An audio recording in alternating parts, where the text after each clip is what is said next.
Oi, eu sou o Felipe e antes da história, deixa eu te contar uma coisa. Eu tenho alguns livros publicados de forma independente. E se você curte histórias de terror, o link para elas vai estar aqui embaixo. No meio do caminho é a história sobre o amor entre um casal de usuários de drogas. Assim Disse o Universo é um conto sobre determinismo. Satanás em Ré menor é sobre o pior lado humano na hora do desespero. Fios de Horror são mais de 10 histórias perturbadoras e, claro, 3 Pesadelos, que foi meu último livro lançado. Confere lá, e se você já leu, não se esquece de deixar a sua opinião. Agora sim, desliga as luzes, coloca os fones de ouvido e vamos pra história.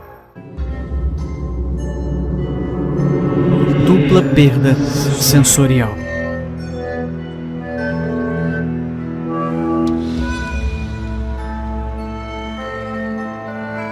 Na minha velhice, enfrentei a perda de audição e visão. Tenho a sorte de ter meus filhos cuidando de mim depois que meu marido Richard faleceu há alguns meses. Mal consigo ouvir nada, digo, franzindo a testa. Você vai ter que falar muito alto ou não vou te ouvir. Eles cuidam de mim, minha filha principalmente, mas o meu filho também ajuda em casa. A minha filha, Gemma, me traz tigelas de sopa quente e me dá comida com colher.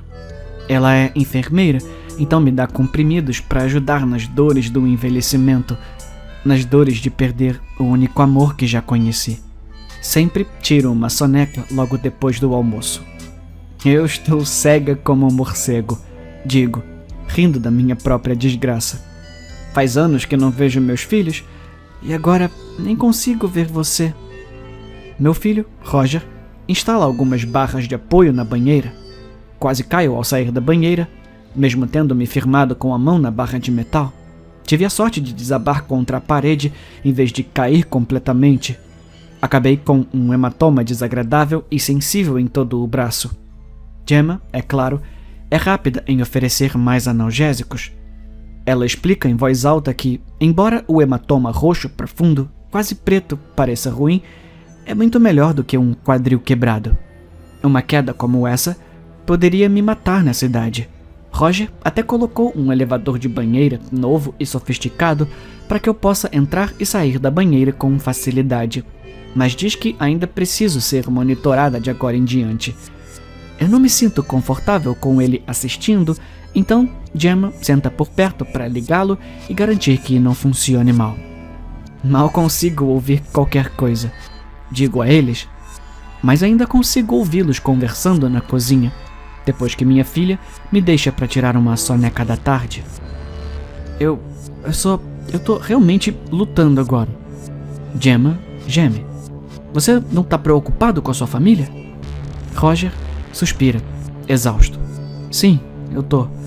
A minha esposa teve que arranjar um segundo emprego só pra gente sobreviver. Mal consigo ouvir nada. Eu digo a eles, mas ainda posso ouvir Gemma caminhando até a porta do meu quarto e abrindo-a suavemente. Aperto os olhos. Os comprimidos me deixam sonolenta, mas passei a cuspir todos eles desde a primeira semana. Como minhas suspeitas foram confirmadas, o coração de Richard não falhou naturalmente. Desde que os ouvi admitir o que fizeram com ele, em suas próprias palavras. Eu estou cega como um morcego, digo a eles, mas quando abro um olho, ainda posso ver Gemma se aproximando com um travesseiro nos braços. Envolvo meus dedos no cabo da faca que mantenho debaixo do travesseiro e sorrio. Deixa essa cadela gananciosa tentar me pegar também.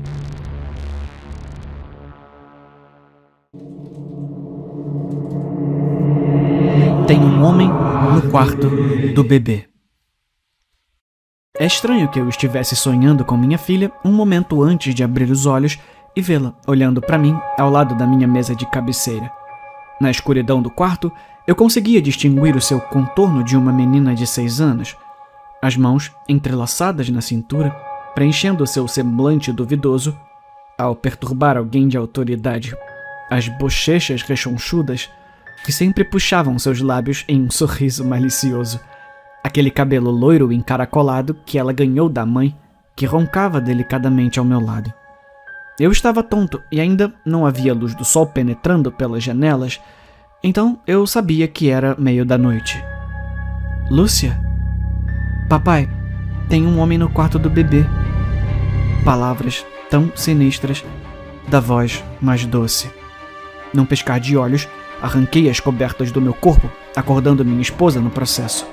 Depois, corri pelo corredor, passei pelos quadros pendurados na parede e entrei no quarto no final. Com um simples apertar de botão, fui exposto ao quarto do meu filho de 2 meses. As paredes cor de menta, as caixas de fraldas do chá de bebê, uma cesta de bichinhos de pelúcia, um pote de chupetas e lenços umedecidos. Mas atrás do berço onde meu filho Noah dormia, havia algo terrível. Um intruso, rastejando pela janela. O homem esticou o pescoço quando a luz acendeu e o alertou da minha presença. Foi então que notei a faca. O homem era grande, com cabelos longos e oleosos e uma barba desgrenhada. Ele cheirava a suor e aquele fedor azedo e pútrido de drogas vaporizadas. Entrei em ação antes que ele conseguisse se firmar ou tirar vantagem da faca. Contornei o berço, onde meu filho ainda dormia, e retirei um pesado suporte de livros da estante. Então, enquanto livros para bebês sem suporte caíam da prateleira, bati nos braços do intruso, e ele se debatia e oscilava no parapeito da janela. Depois que o intruso errou vários golpes com a faca, minha mira se concentrou em sua cabeça. Depois que a minha arma fez contato com seu crânio algumas vezes, ele se retirou para o quintal, andando desajeitadamente em torno de nosso canteiro de flores, antes de pular nossa cerca e desaparecer na rua escura. Peguei Noah, que felizmente ainda estava dormindo e alheio, e o segurei firmemente contra o meu peito. O que está acontecendo? Por que a janela está aberta? Ouvi minha esposa perguntar atrás de mim ao entrar no quarto de Noah. Liga pra polícia, agora! Alguém invadiu a casa. O quê? Ela riu. Agora! Eu exigi alto o suficiente para projetar vocalmente o meu medo, mas sem querer tirei Noah do sono. Ela ligou para a polícia enquanto eu acendia todos os interruptores de luz da casa, especialmente os de fora, e andava pelos cômodos com Noah no colo, fazendo o possível para acalmá-lo.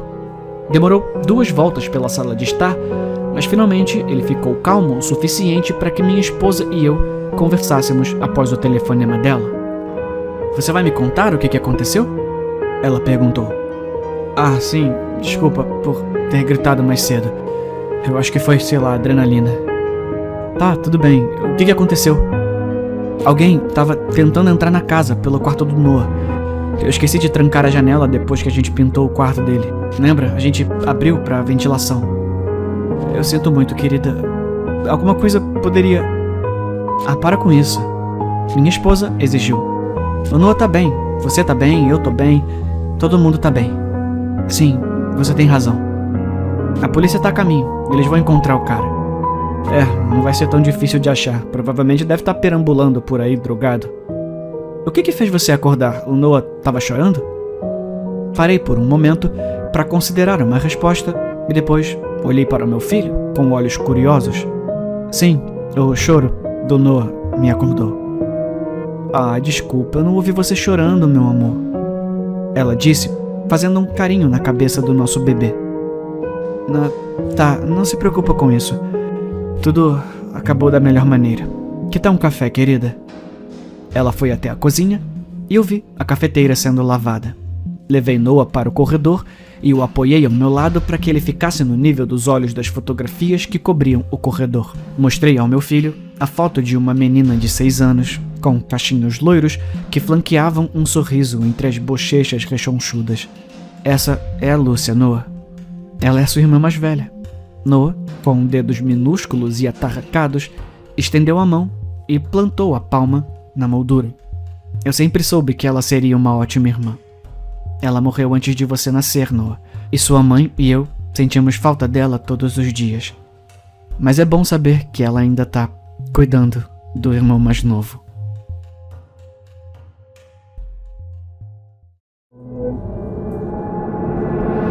O sexo ainda parece mal após a desconversão da educação religiosa.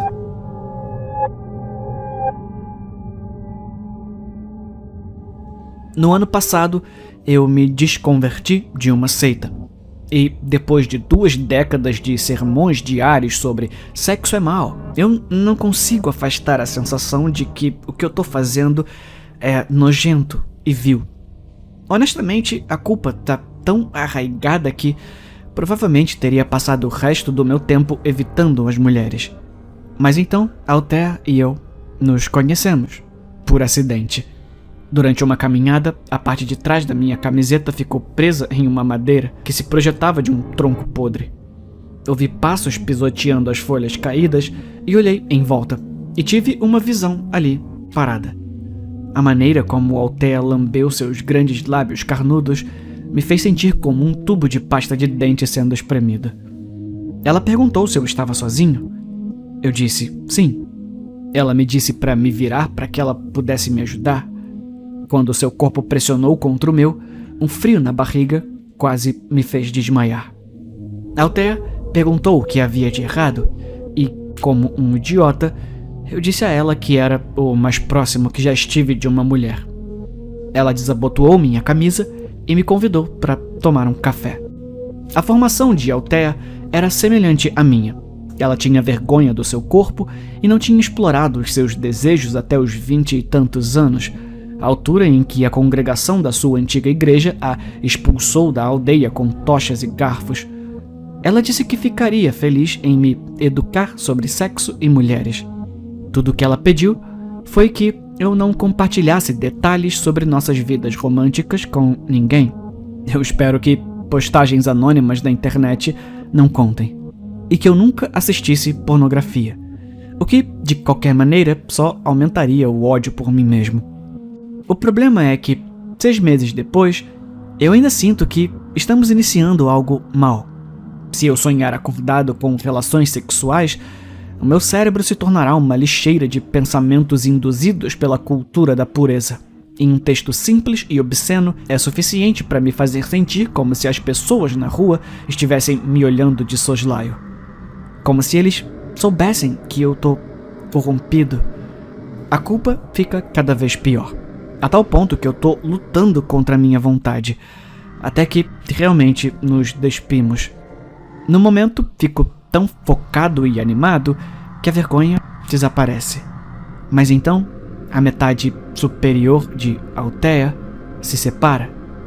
Esses sentimentos conflitantes voltam em ondas. Eu sempre tento não olhar enquanto ela atravessa a sala com as mãos apoiadas no chão. Ela cria asas de morcego e voa pela janela. Enquanto fico ali, deitado, acariciando sua metade de baixo, parte do meu cérebro grita: arrependa-se. Você não precisa proteger as pernas de Althea do sal, das cinzas e do alho amassado. Não se preocupe, no entanto. Eu nunca a abandonaria. Althea deixou claro como ficar de conchinha é parte importante para a maioria das mulheres. Quando ela volta, com sangue na boca, e se recoloca, faço questão de tomar banho o mais rápido possível. Apesar disso, nunca ajudar a me sentir limpo. Tenho tentado deixar esse trauma persistente para trás, mas não importa o que aconteça. Ainda parece que eu tô fazendo algo mal. Eu não sei o que deveria fazer.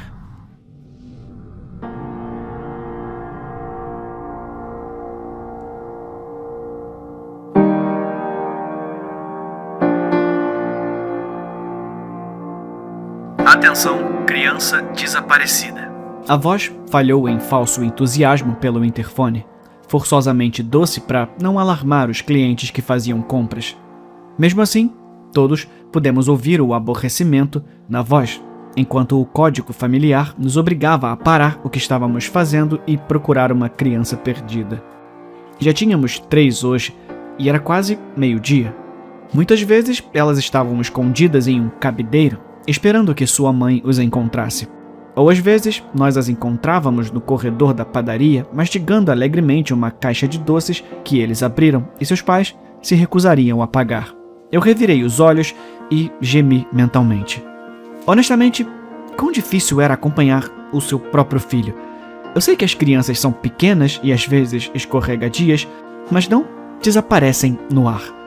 Meu colega de trabalho, Michael, se aproximou de mim e me lançou um olhar que provavelmente refletia o meu. Ele é um menino de 5 anos, vestindo jeans e um moletom vermelho, cabelo loiro e olhos verdes. tênis branco, caucasiano, o nome dele é Henrique. Michael repetiu para mim com um suspiro. Começamos a caminhar pelos corredores, assim como todos os meus numerosos colegas de trabalho.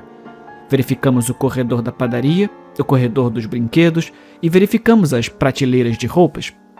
Enquanto esperávamos para ouvir um encontrei, mas não aconteceu. Normalmente encontramos a criança em menos de 5 minutos. De vez em quando pode demorar 10 minutos se a criança estiver muito bem escondida.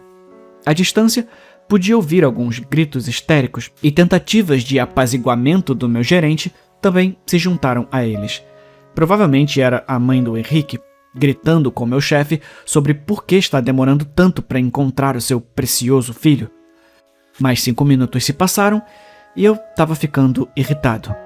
O garoto estava bem escondido, ou poderia até ter saído pulando pela porta da frente em busca do que quer que tivesse distraído seu cérebro de peixinho dourado. Você acha que ele foi sequestrado? Já deveríamos ter encontrado ele, perguntou Michael, afastando algumas pilhas de toalhas de papel. Nesse ponto, estávamos verificando tudo, caso o garoto tivesse ficado preso em algum espaço minúsculo. Não sei, espero que não. Tenho certeza que eles vão chamar a polícia, e tem câmeras de segurança por toda parte, eu disse, tentando parecer tranquilizador. Mais do que tudo, eu estava ficando mais irritado. Isso impedia que todos realizassem seus trabalhos, e também me recusei a ficar até mais tarde de novo. Eu queria jogar alguns jogos antes da faculdade amanhã. Hoje foi um raro dia em que eu não tinha nenhuma tarefa para entregar e eu queria relaxar depois do trabalho. Jurei que se algum dia eu tivesse filho, ele ficaria na coleira o tempo todo que estivéssemos fora de casa. 30 minutos se passaram antes que os policiais entrassem pela porta. Alguém havia ligado para eles. Se era a loja ou a mãe das crianças, eu não tinha certeza. Se meu chefe ligasse para eles, isso significava que o garoto provavelmente não estava na loja, e isso trouxe o medo do sequestro. A polícia passou por mim sem olhar e tive um vislumbre da mãe de Henrique. Ela era aquela típica mãe bonita, mas seu rosto estava contorcido de histeria e lágrimas escorriam por seu rosto, manchando seu rímel. Em seus braços estava uma menina angelical que, felizmente, não estava chorando, mas parecia chocada com os soluços de sua mãe ou com a situação. Uma de nossas supervisoras me encontrou e me disse para voltar às minhas tarefas normais de armazenamento no estoque. O nome dela era Ashley, e ela era uma pessoa muito legal e uma das minhas supervisoras favoritas. Havia lágrimas em seus olhos e eu sabia que ela provavelmente estava preocupada com o menino. Ela estava grávida de 7 meses de seu primeiro filho, então esse era provavelmente o seu pior pesadelo que se tornou realidade. A polícia já encontrou alguma coisa? Eu perguntei. Ela balançou a cabeça. Eles estão revisando as imagens da câmera agora, mas não sei se encontraram alguma coisa. Vai ficar tudo bem, Ashley. Talvez o garoto tenha simplesmente, saído correndo e ido pro parque. As fitas vão mostrar o que aconteceu com ele. Eu gaguejei tentando tranquilizá-la. Eu nunca fui bom com mulheres chorando. Ashley sorriu para mim. Obrigada, Ro. Você tá certo. Eu tenho certeza que vai ficar tudo bem. Eu continuei com o meu dia. Ainda fiquei aqui por mais 5 horas e a atmosfera de todo o lugar mudou. Todo mundo tinha um boato sobre o que havia acontecido com o garoto, mas o consenso era que ele tinha quase definitivamente sido sequestrado. Mais 2 horas se passaram antes que a voz soasse no interfone. Atenção, criança desaparecida. Dessa vez, a voz não trazia nenhum indício de aborrecimento, mas sim de medo.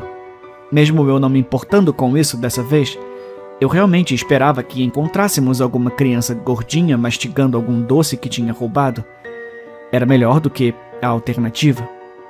Michael me encontrou novamente e me deu a descrição da criança. Dessa vez é uma menina, asiática com um vestido rosa de bolinhas, sapatos pretos e cabelo preso num rabo de cavalo. O nome dela é Daisy. Ele sussurrou para mim e pareceu alarmado. Todos nós paramos o que estávamos fazendo e vasculhamos aquela loja de cima a baixo. Não a encontramos nos primeiros 5 minutos, nem mesmo na primeira hora. A polícia foi chamada e, mais uma vez, ouvimos os sons de um pai histérico gritando por sua filha. Quando meu turno acabou, praticamente corri para o meu carro. A loja estava se tornando muito opressiva e todos andávamos por ali com uma crescente sensação de alarme. Ter um filho sequestrado era terrível, mas 2 em um dia era algum tipo de padrão sádico. Quando cheguei em casa, minha mãe me perguntou o que havia acontecido no trabalho. Aparentemente, a notícia se espalhou e até uma equipe de notícias apareceu do lado de fora da loja, falando sobre as 2 crianças que haviam desaparecido. Foi surreal ver a minha loja no noticiário, ainda mais ver meu chefe ao vivo na TV, falando sobre como estavam trabalhando com as autoridades. Não trabalhei no dia seguinte por causa das aulas e fiquei grato por isso. Nunca fiquei tão feliz em estudar segurança cibernética. Michael me mandou uma mensagem por volta do meio-dia e eu abri esperando alguma boa notícia, ou pelo menos um meme engraçado. Eu esperava que ele me dissesse que encontraram as 2 crianças. Mas 2 foram levadas hoje. Irmãos gêmeos. Ninguém viu nada. Isso era tudo que a mensagem dizia. Meu sangue congelou e não me incomodei em responder. No dia seguinte, trabalhei e foi como entrar numa zona de guerra. Absolutamente todo mundo estava nervoso. Se houvesse crianças na loja, seus pais as seguravam no carrinho ou as seguravam com força. Meu trabalho foi mais difícil naquele dia porque, a cada segundo, um cliente perguntava se eu sabia alguma coisa sobre os desaparecimentos. Nada mesmo? Por que você está escondendo informações da gente? O meu sorriso de atendimento ao cliente ficou colado no meu rosto o dia todo, enquanto eu respondia pergunta após pergunta de pessoas cada vez mais irritadas. De repente, pelo interfone, a voz falou novamente. Atenção, criança desaparecida. Também não encontramos aquela. Era outra garotinha. Ela estava fazendo 8 anos desse fim de semana e ela e a mãe estavam na loja comprando um bolo de aniversário. A foto dela apareceu no noticiário naquela noite e fiquei morbidamente fascinado por ela. Ela era uma garotinha fofa e quase me levou às lágrimas, me perguntando o que algum pervertido poderia estar fazendo com ela. Sim, talvez eu não tivesse o maior amor pelo meu trabalho, mas ainda era um lugar que eu também estava amarrado. Eu tinha amigos que trabalhavam lá, conhecia quase cada centímetro da loja e a ideia de algum predador entrando naquele espaço e levando uma criança inocente era assustadora para mim. Meus pais me pediram para me demitir, mas eu não consegui. Eu precisava de um emprego para pagar as minhas contas. Pelo menos eu não poderia desistir até ter um novo emprego definido. Michael me contou que Ashley havia saído da loja. Eu não poderia culpá-la. Com todas as crianças desaparecidas e ela estando grávida, ela tinha mais motivos para se preocupar. O dia seguinte em que trabalhei foi totalmente surreal. A loja estava basicamente deserta, pelo que eu fiquei grato. Se eu tivesse que descrever a sensação ali, seria quase pós-apocalíptica. Todos terminaram seus trabalhos com uma urgência maníaca. Os clientes que vinham fazer compras eram, felizmente, todos adultos e pareciam interessados em conseguir o que queriam e sair. 1 hora antes do término do meu turno, um grupo de homens entrou na loja. Talvez uma dúzia ao todo, vestindo roupas com camuflagem, e alguns meninos adolescentes e pré-adolescentes. Isso fez o meu cabelo ficar em pé. Eles pareciam sérios e todos se espalharam pela loja, como se estivessem caçando. Michael me encontrou e gesticulou para os homens. Fica longe desses caras. Aparentemente eles são algum tipo de entusiastas de caça que se tornaram vigilantes. Alguns deles estão com armas escondidas. O gerente já chamou a polícia.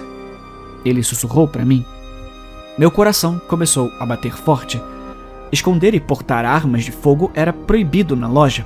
A última coisa que precisávamos era de algum caipira alegre demais apontando sua arma para um cliente, pensando que ele era um pedófilo. Ao longe, de repente, ouvi alguns gritos. Meu sangue gelou, pensando que alguém havia sacado uma arma. Mas então, ouvi o interfone ganhar vida. Atenção, criança desaparecida. Um dos filhos dos homens que vieram com a esperança de bancar o herói havia desaparecido. O pai não estava preocupado com o menino, pois ele tinha 12 anos e era forte o suficiente para sua idade. De acordo com o pai, seu filho tinha uma faca boa escondida na bota caso alguém tentasse agarrá-lo. No dia seguinte, a loja estava fechada. Eles nunca tinham feito nada parecido antes, mas todos nós suspiramos de alívio. Não me preocupei em perder algum dinheiro. Nenhuma criança poderia ser levada se não houvesse lugar de onde tirá-la. Permaneceu fechada por uma semana enquanto as investigações eram realizadas. Muitas pessoas foram entrevistadas, mas felizmente eu não. Não tenho certeza do que eu teria dito de qualquer maneira.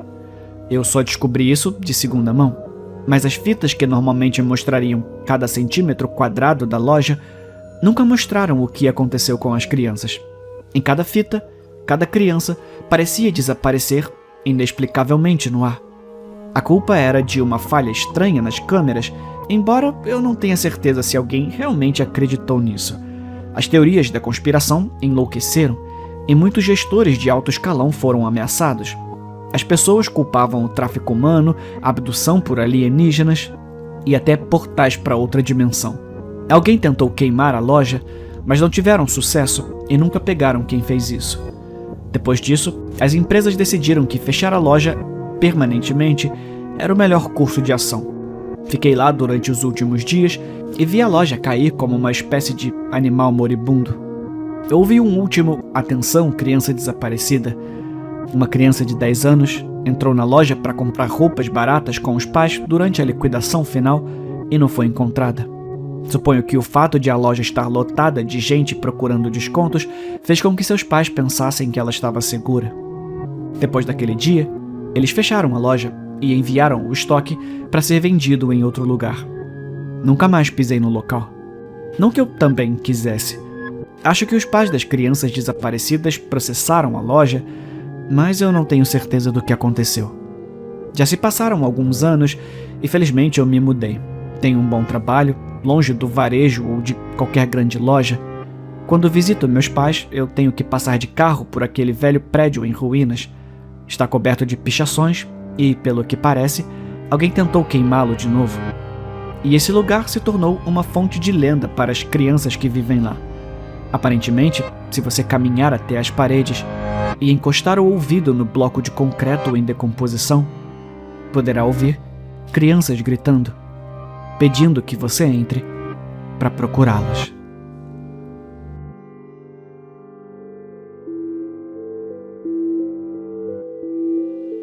Ela chamou isso de Yoga para um.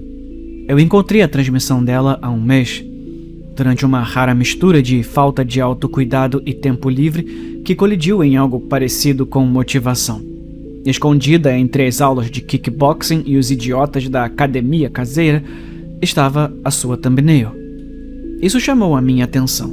Era uma foto simples do rosto dela, tão perto da câmera que eu conseguia contar as sardas. Seus dentes são um pouco grandes demais para sua boca e seu nariz ligeiramente torto.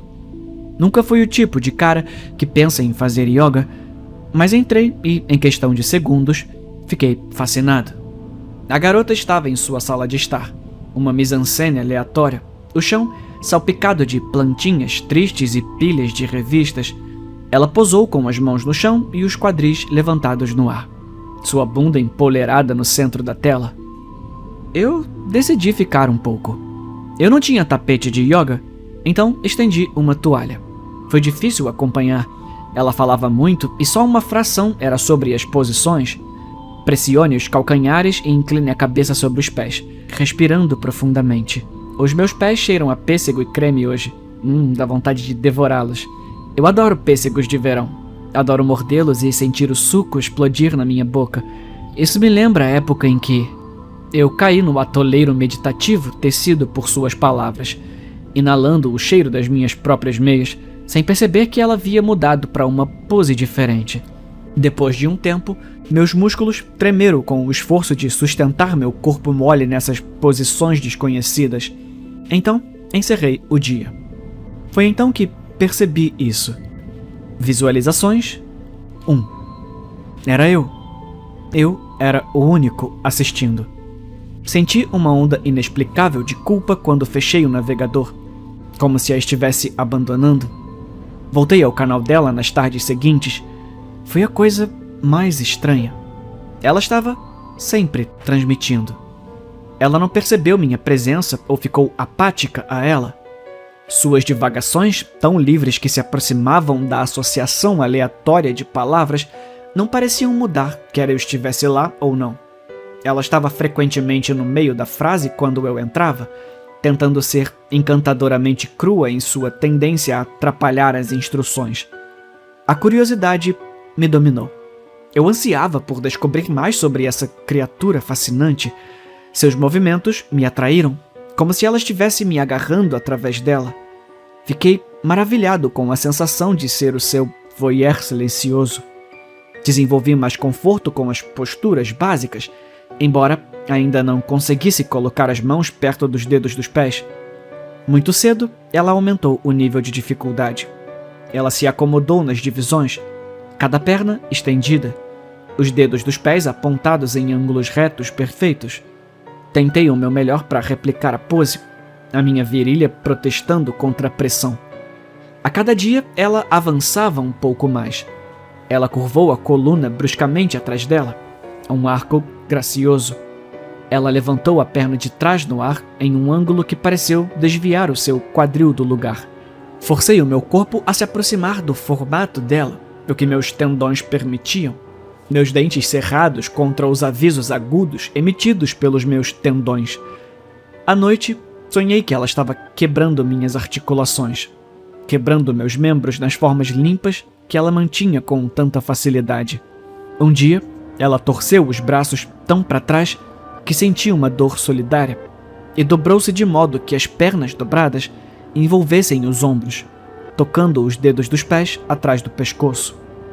Ela sorriu para a câmera, recatadamente e educadamente. "Você quer me ver dobrada como um origami, não é?" Ela perguntou. Essa foi a primeira vez que ela se dirigia à câmera, que ela se dirigia a mim. Eu esqueceria de comer. Eu acordava no sofá, cochilando, e ela murmurava sobre romãs enquanto sua testa roçava os joelhos. Ela dormia. Ela comia. Não vi nenhuma evidência disso. Cada vez que me movia, meu corpo doía com a lembrança de ter sido esticado até o limite. Eu passava 10, 12, 14 horas por dia na live dela. Ela falava comigo com frequência. "Eu sei que você está me observando. Acho que você gosta de me observar. Até onde você quer que eu me contorça por você?" A mudança fluida de seu corpo em vértices, curvas e polígonos delicados era hipnotizante. Eu estava me perdendo na luz de uma chama bruxuleante enquanto ela girava em diferentes padrões. Eu estava trabalhando em algo mais flexível, moldando-me em algo parecido com a imagem dela. É difícil identificar o momento em que ela foi longe demais. Parecia mais um movimento de areia movediça do que qualquer ponto isolado. Ela se deitava de costas e se apoiava nas palmas das mãos e nas solas dos pés, o torso empurrando para o teto como se ela fosse algo do exorcista. Ela aproximava as mãos e os pés, dobrando o corpo para trás sobre si mesma, até quase ficar dividida ao meio.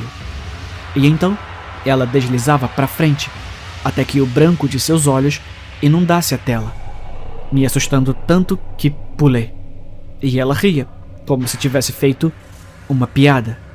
Ela girava a cabeça como uma coruja e a enfiava entre as coxas, sempre sorrindo, como se estivéssemos compartilhando algum segredo interno, como se eu estivesse envolvido em uma conspiração. Ela disse: "Você gosta disso, não é, Ferreira? Eu sou o seu brinquedinho de bolso, dobrável em todas as posições." Ferreira é um sobrenome muito comum. Havia uma chance diferente de 0 de ela ter adivinhado corretamente, mas isso me assustou o suficiente para fechar o laptop, destruindo a imagem de seu sorriso cheio de dentes. Eu tentei retomar a vida normal, mas eu não tinha quase nada para preencher o meu tempo, exceto televisão e redes sociais, e preencher inscrições para empregos que eu nunca gostaria de trabalhar. Uma sensação estranha me fez cócegas, como se algo estivesse errado, como se eu estivesse esquecendo alguma coisa. E poderosas ondas de culpa, a mesma culpa que senti quando fechei a live dela no primeiro dia em que a encontrei. Eu tentei não fazer isso. Eu realmente tentei ficar longe, mas o desejo me dominou. Então, voltei. Pela primeira vez, ela não estava na tela quando entrei. Olhei a cena mais de perto, vendo o familiar tapete de yoga no chão, a mesa de centro, as revistas. Ouvi um ruído suave vindo de fora da tela. Um ruído abafado, irregular e hesitante. Uma voz humana.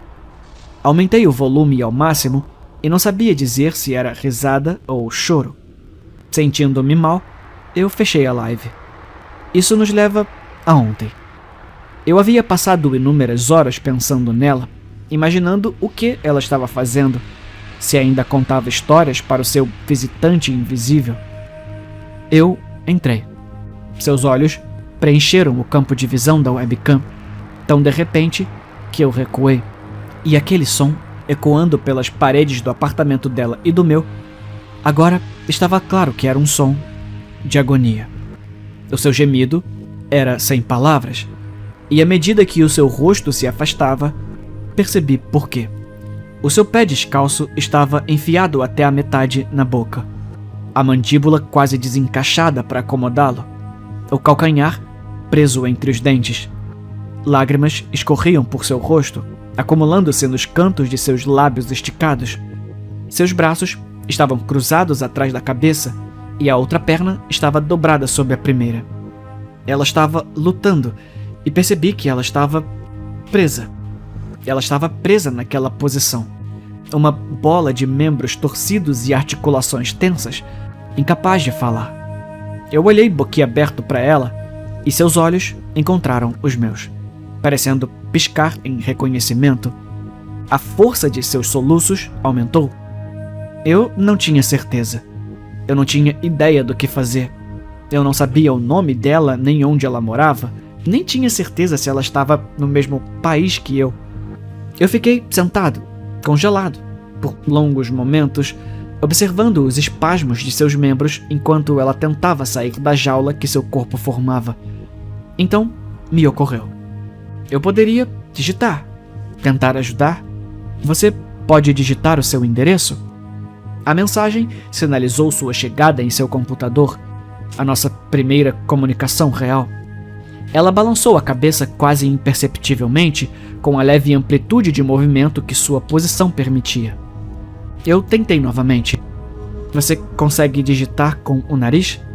Seus olhos percorreram a página enquanto ela lia minhas palavras. Com grande esforço, ela se balançou e caiu de cara no teclado. Ela digitou uma porção de letras aleatórias. Com o coração batendo forte, eu disse: "Tenta de novo." Observei enquanto ela conseguia se apoiar precariamente em um ombro. Seu corpo estava em convulsão com a força de seus soluços. Por fim, ela se inclinou para frente, com cuidado e delicadeza, e pressionou a ponta do nariz nas teclas. 3. Sim, é isso. Isso é ótimo. Me dá outro número. Negociamos durante segundos longos e cheios de suspense, ela me dando um número ou uma letra por vez, eu os anotando e encorajando-a da melhor maneira que pude. Você tá indo bem. Você tá indo bem. Eu tô aqui com você. A ajuda tá a caminho. Ela havia remendado um número e uma rua. Levamos quase 1 hora para chegar a esse ponto. Ela tinha acabado de digitar APT-12, quando parou, tremendo com o esforço de se manter em pé, e nos encontramos novamente através da câmera, os olhos dela brilhando de dor e medo. E então, ela desabou. Ela rolou para fora de vista. Em pânico, enviei dezenas de mensagens frenéticas. Que cidade? Que estado? Fica comigo. Eu tô aqui. Onde você tá? Eu preciso de mais informações. Ficou claro que nada mais estava por vir. Seus soluços cessaram. Sua respiração se acalmou. Procurei o endereço e encontrei todas as cidades do país onde existia o endereço que ela me deu. Liguei para todas as delegacias de polícia em todas as jurisdições ao meu alcance. Foram necessárias muitas explicações, mas depois de horas de trabalho, não havia nada que eu pudesse fazer a não ser sentar e esperar nervosamente ao lado do telefone, e olhar para o apartamento vazio, emoldurado na tela do meu laptop. Tudo que pude fazer foi digitar. Eu tô aqui com você. Você vai ficar bem. Isso vai acabar em breve. Você não está sozinha. O toque do telefone quase me tirou do sério. Era 1 da manhã. Você a encontrou? Perguntei desesperadamente, examinando a cena em busca de qualquer sinal de atividade. Só me disse ela tá bem. A voz do outro lado da linha suspirou. Um suspiro profundo, de tristeza ou frustração que eu não sabia dizer. Nós a encontramos. Ele disse. Suas palavras, gentis, mas cautelosas. Presa nessa posição, como você descreveu. Ela não tá bem. Ela morreu de desidratação. Ela... O quê? Não, isso não é possível. Eu acabei de falar com ela. Olha, filho, eu não sei o que você viu. Eu realmente não sei. Mas a garota que encontramos tá morta há 1 mês. Eu senti dor na consciência e no corpo. Senti a dor que senti todas as vezes que me dobrei enquanto assistia à transmissão. Eu sei que não a salvei, mas acho que ela estava tentando me salvar.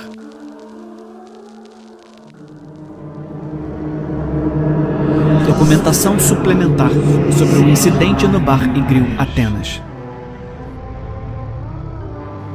As seguintes mensagens privadas foram recuperadas do telefone de Priscila Kalama. Elas foram enviadas para seu irmão, Arthur Kalama, antes e durante o incidente no Bar e Grill Atenas. Esses registros são classificados como secretos. A cadeia de mensagens começa. E aí, Priscila? Pensei que você ia vir aqui essa noite. Foi você que ficou me contando sobre esse restaurante? Não vem falar que você tá indo embora agora. Ai, desculpa, Arthur. Eu fui puxada por uma reunião no último minuto. Acho que eu não vou conseguir. Ah, que merda. Quer que eu traga alguma coisa pra você? Não, tá tudo bem. Só aproveita lá. Eu vou aproveitar. Olha, eu preciso dizer que o serviço é lento pra cacete. Sério? Eles foram ótimos quando eu tava lá. O restaurante tá lotado, mas eu não tô vendo nenhum garçom. E a minha bebida já acabou. Ué, estranho. Que merda. Tem paramédicos aqui. Sério? Sério? Eles acabaram de entrar na cozinha. Meu Deus, eu espero que esteja tudo bem. Não sei. Eu não tenho certeza do que tá acontecendo. Um acidente, talvez? Eu vou dar uma olhada. Tem certeza que é uma boa ideia? Arthur? Puta merda, tem algo muito errado aqui. O que tá acontecendo? Eu fui até a cozinha. Os paramédicos não me deixaram chegar muito perto, mas é que um dos cozinheiros estava no chão, tinha sangue por todo lado. Meu Deus, eu não consegui dar uma boa olhada, mas, olha, eu posso jurar que ele foi cortado ou algo assim. Eu acho que as tripas dele estavam pra fora. Não sei. Tinha essas coisas vermelhas por toda parte. Pareciam vermes. Eu não sei se eram as tripas dele ou o quê. Meu Deus do céu. Eu tô me sentindo mal. Eu tô com vontade de vomitar. Você consegue sair? Não. O que tá acontecendo? Eu não posso sair. Por que não? Os paramédicos não deixam ninguém sair. Eles estão dizendo que precisam colocar o restaurante em quarentena. Eu tô pirando aqui. Por quê? O que tá acontecendo? Eles te contaram? Não. Você pode perguntar a alguém? Eu tentei. O mesmo aconteceu com algumas das outras pessoas aqui. Eles não estão dizendo nada. O que eu faço? Eu ligo pra alguém? Arthur, o que tá acontecendo? Tem um verme na minha bebida. O quê? Tem um verme na minha bebida. Eu acabei de ver agora ele se mexendo. O quê? Olha, eu vou te mandar uma foto. Que porra é essa? Eu tô com medo. O que tá acontecendo? Os paramédicos estão verificando a comida e as bebidas das outras pessoas. E eles estão levando alguns deles embora. Por causa dos vermes? É por causa dos vermes, Arthur? Arthur, por favor, fala comigo. Arthur! Número desconectado. A cadeia de mensagens termina. Conforme declarado no documento oficial, todos os indivíduos infectados foram incinerados conforme protocolo.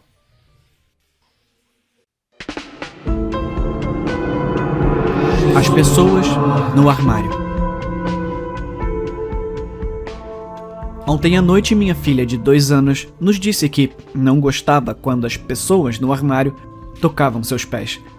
Minha esposa riu nervosamente e disse que ela não tinha nada com que se preocupar e que deveria levar o papai para dar uma olhada em seu armário. Eu sorri, obedientemente, e disse: "Vamos dar uma olhada nessas pessoas escondidas." Ao virarmos a esquina entre o quarto principal e o quarto da minha filha, meu telefone tocou. Minha esposa me mandou uma mensagem, traindo seu comportamento calmo que mantinha na frente de nossa filha. "Verifica a janela", dizia a mensagem. É um pouco clichê, mas nunca conheci uma criança de 2 anos que pudesse balbuciar como a minha. Ela distraidamente se arrastou para a cama, dizendo algo sobre seus pés, quando decidi apenas verificar se a janela estava trancada. Não se mexeu. Nenhuma trepadeira perceptível à vista. Fechei as cortinas novamente e suspirei. De volta ao armário, me sentindo cada vez mais bobo, bati na porta do armário e disse: "Quem tá aí?" com uma voz boba. Minha filha riu. Me fez sentir muito melhor, sabendo que tudo isso provavelmente era um jogo de busca por atenção para ela. Bati novamente e disse: "Eu tô entrando, hein?" E então um barulho. Eles vieram rápido o suficiente para que eu recuasse antes de perceber que o barulho vinha do andar de cima. No que deve ter sido o pior momento concebível, um dos vizinhos deve ter batido em alguma coisa no apartamento deles. Com o coração acelerado, engoli em seco e empurrei a porta.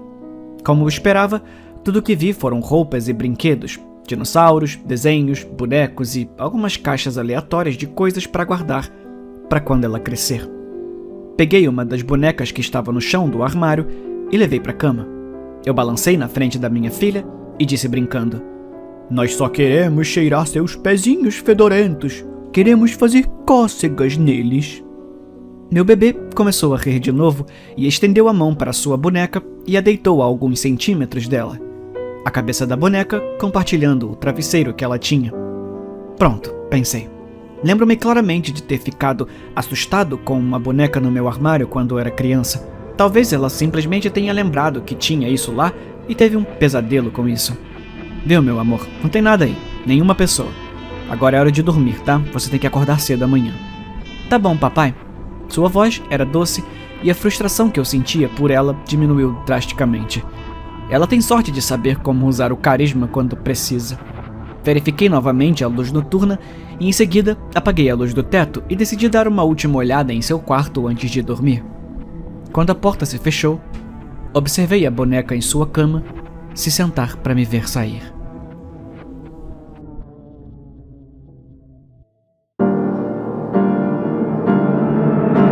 Meu marido me chamou de palho.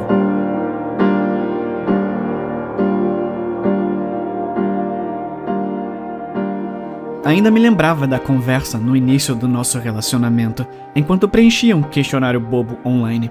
Se eu fosse um carro, que tipo de carro eu seria? Eu disse: "Ah, um palio." Ele respondeu sem hesitação: "Hã? Um palio?" Repeti, franzindo o nariz. "O que tem de errado com um palio?" Ele disse: "Ah, um palio não é sexy. Nenhuma mulher quer que seu homem pense nela como um palio. Escolhe um carro mais sexy. Algo que faça seu coração disparar, tipo uma Ferrari." Eu ri, afastando-o da brincadeira. "Não, eu gosto de palio. São elegantes, bem construídos e, mais importante, confiáveis." Ele respondeu, me puxando de volta: "E quem disse que confiabilidade não é sexy?" Eu acho que a classificação estava certa. Confiavelmente, durante 14 anos, as refeições eram preparadas, a casa era limpa e nossos filhos eram educados. 13 desses anos foram quase perfeitos, mas no último ano, as coisas começaram a desandar. Acho que minha intuição sabia antes da minha mente, mas quando encontrei o segundo celular dele, não pude mais negar. E cara, ela era uma Ferrari. Todas as curvas, cílios postiços e pele impecável. Me senti uma covarde, mas fiquei quieta por algumas semanas, esperando que talvez ele se cansasse dela. Talvez pudéssemos nos salvar. Afinal, ninguém dirige uma Ferrari como carro do dia a dia, certo? Então, uma noite, ele chegou em casa com papéis. Algo sobre precisar fazer alguns investimentos. Ele disse que eram negócios, mas eu apostei que tinha a ver com mais cílios postiços.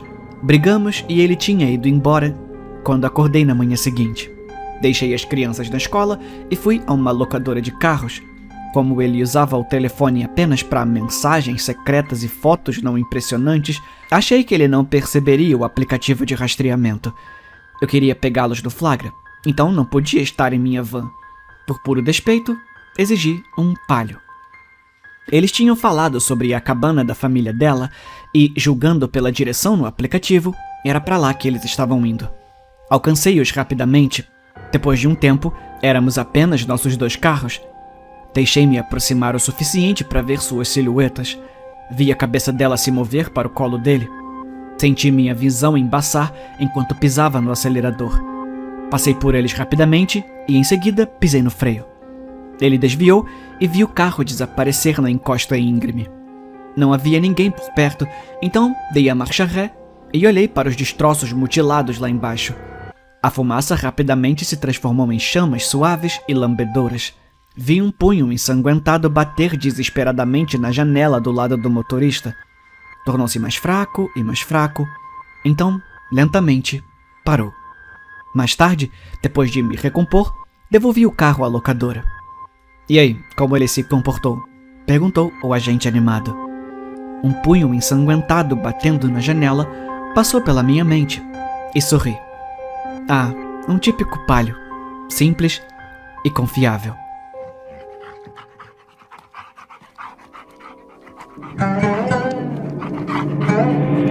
E os cães salvaram o mundo.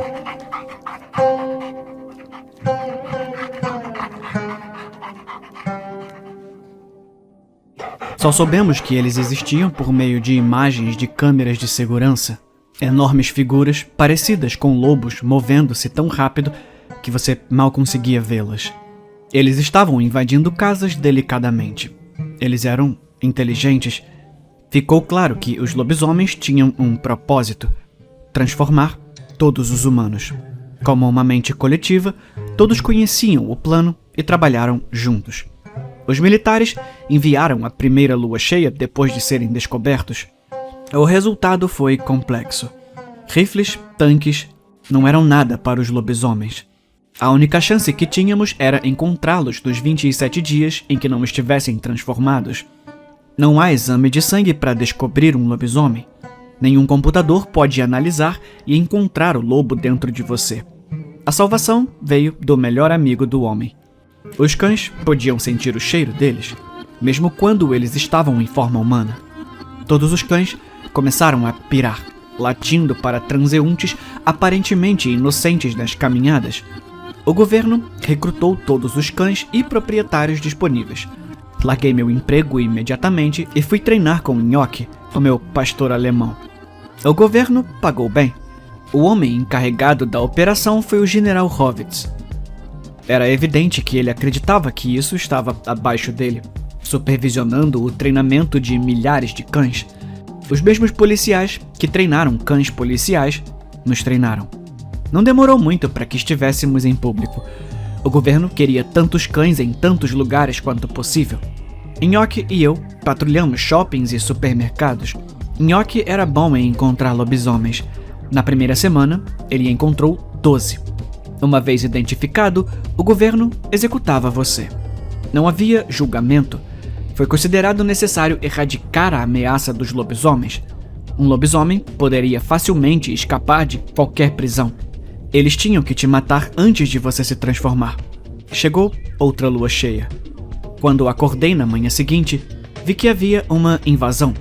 Examinei meu corpo da cabeça aos pés. Minha pele estava intacta. Eu não fui mordido. O Nhoque deve tê-los assustado. Voltamos às instalações do governo para continuar o nosso treinamento. Quando cheguei, Nhoque sentiu um cheiro. Ele seguiu seu faro. Eu, na coleira. Até o General Hovitz. Foi quando ele perdeu, latindo como uma tempestade. Logo, outros cães se juntaram. "Acalma essa merda desse cachorro", o general gritou. Olhei para os policiais ao seu redor. Eles pegaram o general. O general lutou, mas os soldados acabaram prendendo. Nhoque continuou cheirando e logo metade do alto escalão foi presa. Todos eles foram executados. Isso durou mais um mês. Nhoque parou de encontrar lobisomens. Os humanos estavam vencendo. Na lua cheia seguinte, nem me preocupei em tapar as janelas com tábuas. No meio da noite, uma batida forte me acordou. Era Nhoque. Ele havia subido as escadas correndo. Ele estava ofegante, choramingando entre as respirações. Ei, você tá bem, amigão? Suas pernas ficaram maiores. Seu corpo começou a se transformar. Nhoque transformado em homem. Ele olhou para mim com olhos amarelos inteligentes, aproximando-se lentamente, com a boca aberta, babando.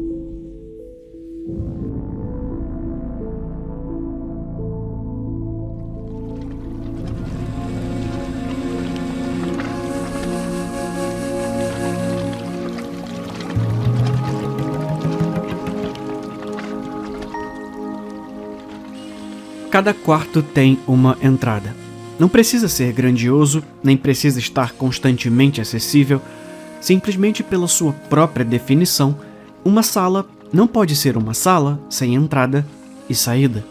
No entanto, toda regra tem uma exceção. Eu vi a exceção a essa, bem no fundo da minha casa. Tão profundo, na verdade, que não tenho a menor ideia de onde exatamente fica essa sala. Mas eu sei que está perto. Já ouvi pessoas lá dentro e até estive eu mesmo. Entre mim e minha irmã, meus pais têm 2 filhas. Eu fui o último a conseguir a minha própria casa, apesar de ser um ano mais velho. Meu encontro com o quarto ocorreu apenas alguns dias depois de me mudar. Eu não estava fazendo nada em particular, apenas descia as escadas. Uma atividade perfeitamente mundana, na qual nem sequer pensamos. Significa ir do ponto A ao ponto B. Mas o que acontece quando o ponto C fica no meio? Quando paramos de prestar atenção para onde vamos parar? Cada passo rangia suavemente abaixo dos meus pés. Algo que não me incomoda, mas parecia particularmente mais alto do que o normal nessa ocasião. Talvez tenha exigido mais atenção do que eu imaginava, porque, naquele passo final, tropecei. Não o suficiente para cair no chão, mas o suficiente para tropeçar e perder o equilíbrio. Quando me recuperei da queda, momentaneamente, a casa percebeu minha falta temporária de concentração. O quarto mudou. Paredes de cor esbranquiçada me cercavam, com a maior parte da tinta rachando e descascando com o tempo. As tábuas do piso eram visíveis e ásperas. Mesmo com meias, eu podia sentir as pontas de madeira pressionando dolorosamente a minha pele. O ar parecia tenso para respirar. Um cheiro de mofo e poeira encheu meus pulmões. A sala estava iluminada, embora faltasse qualquer fonte de luz específica. Simplesmente parecia emanar de um pilar de madeira grosso e retorcido no centro da sala.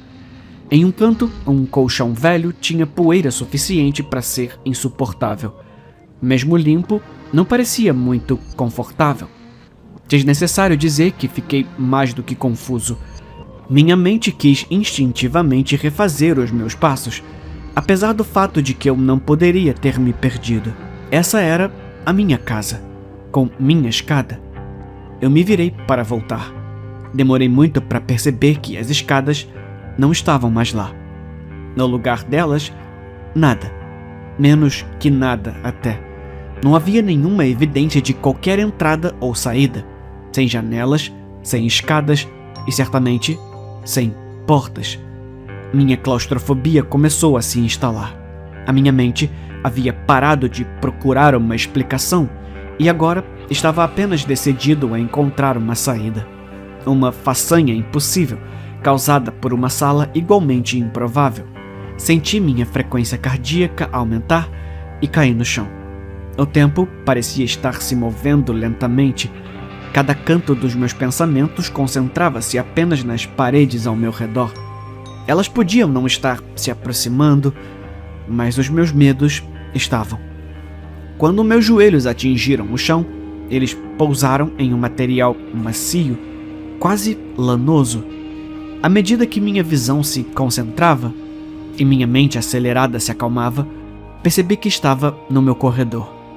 A luz do sol entrava pela janela, lembrando-me que eu estava livre para sair a qualquer momento. Imediatamente fui dar um passeio. Eu precisava sentir o ar exterior. Eu não contei a ninguém sobre isso na época. Com toda a honestidade, deixei isso afundar lentamente no fundo da minha mente. Depois de alguns dias, não pensei mais nisso. Eu não tinha esquecido. Como eu poderia esquecer algo assim? Eu simplesmente afastei isso. E foi até a minha irmã encontrar o quarto. Apenas 5 dias depois do meu encontro, ela apareceu para visitar e ver a casa pela primeira vez. Eu disse a ela que faria um tour com ela. A casa parecia tomar essa liberdade por mim. Lembro-me especificamente de estar no meu quarto, lá em cima, limpando algumas coisas. Ela sempre teve o quarto mais limpo quando criança e parte de mim só queria que ela percebesse que eu estava mais maduro agora que morava sozinho. Eu não estava falando alto. Eu teria ouvido a porta se alguém tivesse batido. Eu tenho certeza disso. Mas nunca ouvi uma batida. E eu a ouvi gritar. Não ecoava pela casa, parecia subir pelas paredes como um ruído abafado. Por toda parte, seu grito enquanto eu descia correndo. Socorro! Eu a ouvi gritar. Cadê você? Ela parecia apavorada. Onde você tá? Eu gritei de volta, repetindo a pergunta dela. Eu percebo agora que isso não ajudou em nada e nem sequer respondi a ela. Mas, no pânico do momento, eu só queria encontrá-la. De alguma forma, mesmo no andar térreo, a voz dela parecia tão distante quanto no andar de cima. Abri a porta da frente e entrei no jardim. Só então, o som pareceu mudar. Estava claramente vindo de dentro da casa. Eu me virei, mas ao entrar no corredor, esbarrei na minha irmã. Nós nos agarramos. Onde diabos eu tava? A pergunta por si só fez a minha mente pensar na minha experiência. Eu me afastei do seu abraço, agora me sentindo igualmente trêmulo. Um quarto sem portas. Seu silêncio falou por ela. Ela também tinha visto. E ela começou a explicar. Você não estava atendendo a porta, então eu entrei e achei o lugar estranho, mas eu não esperava isso. Outro exemplo de não ter consciência do que está ao seu redor. Quando eu fechei a porta atrás de mim, ela simplesmente desapareceu. Eu corri e de repente esbarrei em você e o quarto desapareceu. Sentamos e contei a ela sobre a minha experiência. Contamos aos nossos pais. Agora eu me sentia mais confiante em contar às pessoas, já que eu não estava sozinho no assunto.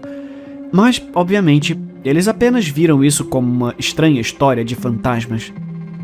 Que assustador. Sério, essa foi a primeira coisa que o nosso pai disse. Os acontecimentos traumáticos não foram simplesmente pela natureza do seu absurdo, nada mais do que uma história. Seu tom mudou quando ele veio me visitar, poucos dias depois. Não aconteceu imediatamente, mas não demorou muito. Ele estava sentado no sofá com a mamãe há cerca de meia hora. Onde é o banheiro? Lá em cima, a primeira porta que você vê. Vai estar aberta. Eu me senti um pouco culpado. No fundo, eu acho que sabia que ele encontraria o quarto. Quando ele voltou com uma expressão pálida, tive minha resposta. A minha mãe parecia preocupada e com razão. Parece que você viu um fantasma. Você tá bem, querido? Ela falou gentilmente enquanto se levantava para caminhar até ele. Ele viu o quarto. Eu expliquei para ela. O rosto perplexo da mamãe mostrou que ela não tinha certeza do que eu queria dizer, então papai terminou a explicação. O quarto, aquele sem portas. A mamãe, é claro, também experimentou isso no final da visita, ao sair pela porta da frente. Papai estava segurando a mão dela em um momento, mas no momento seguinte ela havia sumido. Como nos demais casos, ela voltou alguns momentos depois, embora abalada. Todo mundo que visita consegue ver a sala. Não há exceções. Cada pessoa que já visitou a minha casa viu o quarto em algum momento antes de sair. Então, eles são devolvidos com segurança e rapidez. O que é ainda mais estranho é que isso nunca ocorre mais de uma vez. Uma única visita é tudo que alguém parece ter permissão. Membros da família amigos, empregadas, motoristas de entrega que vão um passo longe demais. Se você passar por aquela porta da frente, verá a sala. Isso tem sido verdade há 3 anos, desde que eu comecei a morar aqui. Tornou-se quase encantador. Ontem à noite eu conheci um cara enquanto estava com amigos. Ele era legal, quase tinha uma sensação familiar nele. Depois de conversar um pouco, contei a ele sobre o quarto. Ah, sim, muito engraçado. O seu ceticismo estava aparecendo. Eu tô falando sério, pergunta a qualquer um dos meus amigos aqui. Todos eles já viram. Ele não perguntou a nenhum deles. Talvez ele tenha pensado que parecia tão louco quanto eu. Olha, esse é provavelmente o jeito mais estranho que alguém já tentou me levar para casa. Eu sorri com esse pensamento e pensei: bem, por que você não me descobre? E assim, fomos embora. Ele pareceu fazer uma pausa quando viu a casa, já pálido. Eu nunca tinha visto alguém parecer tão assustado com a sala antes mesmo de vê-la. Eu disse a ele que não havia nada a temer, e depois de um momento, ele se desculpou enquanto me seguia para dentro. Uma vez lá dentro, sua compostura ficou mais calma. Ele imediatamente me disse que iria usar o banheiro. Sem sequer perguntar onde era, ele simplesmente presumiu que era lá em cima e foi até lá. Estranho, eu pensei, mas a minha mente estava mais focada no próximo testemunho da sala. Fiquei animado para provar que suas dúvidas estavam erradas. Estranhamente, ele voltou sem ter visto. Ah, leva algum tempo para algumas pessoas. Deixa eu te mostrar o resto da casa. Quanto mais você se movimentar, mais rápido isso vai acontecer. Eu o levei para um tour pela casa. Quando chegamos à última porta do andar de cima, o meu quarto, ele sorriu para mim. Talvez isso aconteça se entrarmos lá. Eu sorri de volta, sabendo que sua confiança seria abalada quando ele visse a sala sem portas. Quando virei de costas para ele e abri a porta do quarto, senti sua presença desaparecer. Quando me virei, confirmei a minha suspeita. Ele havia sumido. Meu Deus! O som da sua voz subindo pelas paredes. Onde eu tô? Eu te disse. Você acredita em mim agora? Bem, sim. Quanto tempo isso dura? 1 minuto no máximo, eu falei enquanto ria. No entanto, toda regra tem uma exceção. Depois de alguns minutos, comecei a ficar preocupado. Depois de 1 hora, ele me implorou para ajudá-lo. Já se passou uma noite inteira, e a sua voz parou. A sala sempre retornava às pessoas, sempre. Por que esse homem foi a exceção? Eu queria tê-lo ajudado, mas nem sei por onde teria começado. Chamar a polícia parecia fora de questão. Como eu explicaria que a casa havia sequestrado alguém? Eu falei com ele a noite toda, tentando ajudá-lo a encontrar uma saída, mas nós dois sabíamos que ele não sairia até que a casa permitisse. No final, ele desistiu. Ele começou a falar sobre o quão arrependido ele estava. Na época, pensei que ele quisesse dizer sobre visitar a casa, mas pensando bem, acredito que ele quis dizer outra coisa. Ele continuou falando sobre fazer a coisa errada na hora errada. As últimas palavras que o ouvi dizer antes de parar de entendê-lo inteiramente foram as mais reveladoras. Vai me manter aqui. Ele estava falando de mim, ou ele sabe algo que eu não sei? Pesquisar ainda mais o meu endereço resultou em um desenvolvimento interessante. Ele era o proprietário anterior dessa casa. Talvez inconscientemente eu o reconheci, intrigado com sua familiaridade. Nunca conheci o proprietário anterior antes de comprar a casa, mas não pode ser coincidência. Eu devo tê-lo visto em algum lugar antes. Também encontrei uma listagem antiga dessa casa, de alguns anos antes de me mudar.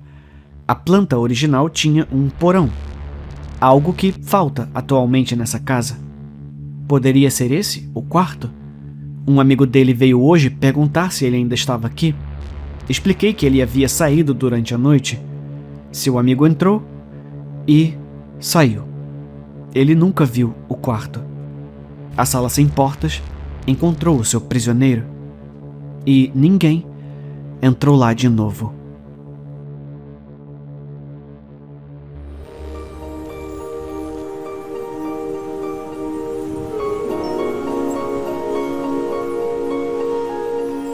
Eu só sou babá há cerca de 6 meses. Era uma maneira fácil de ganhar dinheiro e não exigia que eu tivesse nenhuma habilidade real e aplicável.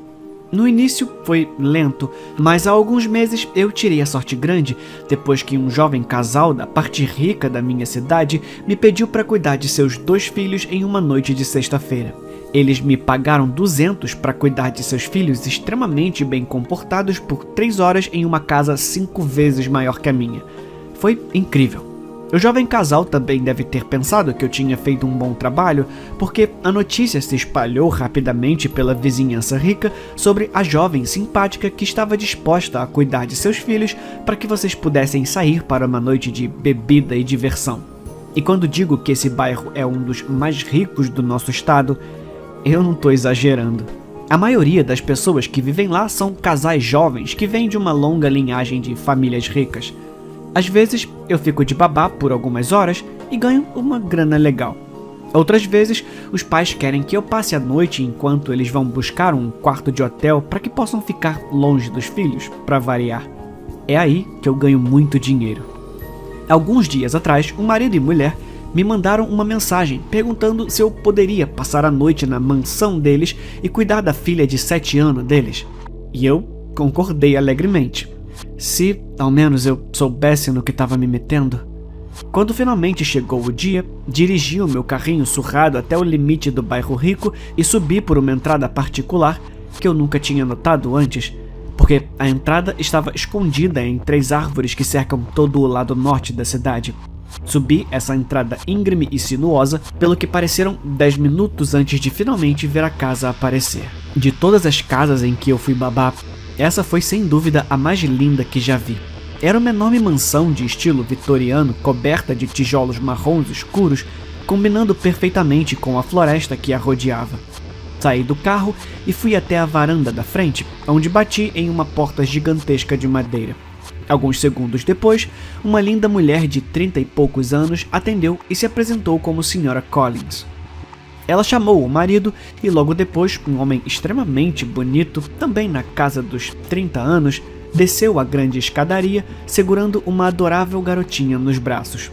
O casal parecia muito ansioso para ir embora e mesmo sendo ambos pessoas lindas, eu poderia dizer que, por baixo de toda a sua beleza, eles estavam extremamente cansados e abatidos por terem que acompanhar uma criança de 7 anos.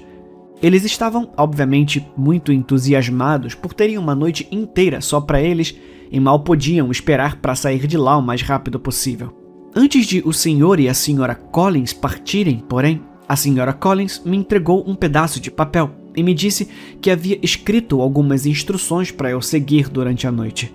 Ela enfatizou para mim o quão importante era seguir suas instruções e eu garanti a ela que daria uma olhada. Acenei para o casal jovem e bonito enquanto eles desciam a garagem em seu caro Mercedes e depois fechei a porta atrás de mim. Dei uma rápida olhada nas instruções antes de dobrar os papéis e enfiá-los no bolso de trás. Eu vou dar uma olhada neles mais tarde, disse a mim mesma. Como eu fui estúpida em fazer isso. A filha do senhor e da Sra. Collins, Samantha, era uma jovem muito simpática que se simpatizou comigo quase imediatamente e passamos as horas seguintes jogando e assistindo TV. Depois que terminamos nosso 5º episódio de Teen Titans Go, percebi que estava ficando tarde e perguntei a Samantha qual era a hora dela de dormir. Ela encolheu os ombros, sem realmente me dar uma resposta, e foi quando me lembrei das instruções da Sra. Collins. Retirei os pedaços de papel dobrados e os examinei rapidamente, quando vi as palavras Samantha precisa ir para a cama antes das 8 da noite. Verifiquei a hora e descobri que eram 7h45. Bem, parece que sua hora de dormir é agora, eu disse, e levantei Samantha do sofá para que eu pudesse prepará-la. Ela escovou os dentes e eu a coloquei em seu colchão king size. Eu lhe disse boa noite e estava saindo do quarto quando ela disse algo que me fez parar. Não se esquece de trancar a minha porta antes de sair. Ela disse. Eu parei de andar e me virei em direção a ela, confuso. O que você quer dizer com trancar a porta? Eu perguntei. Por que eu precisaria trancar a sua porta? E se você tiver que ir ao banheiro no meio da noite? Ela olhou para mim, inocentemente, e encolheu os ombros novamente.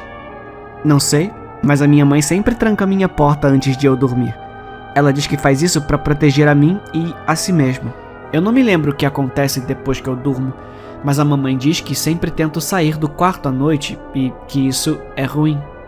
Eu olhei para ela, estupefata. Eu não sabia o que dizer.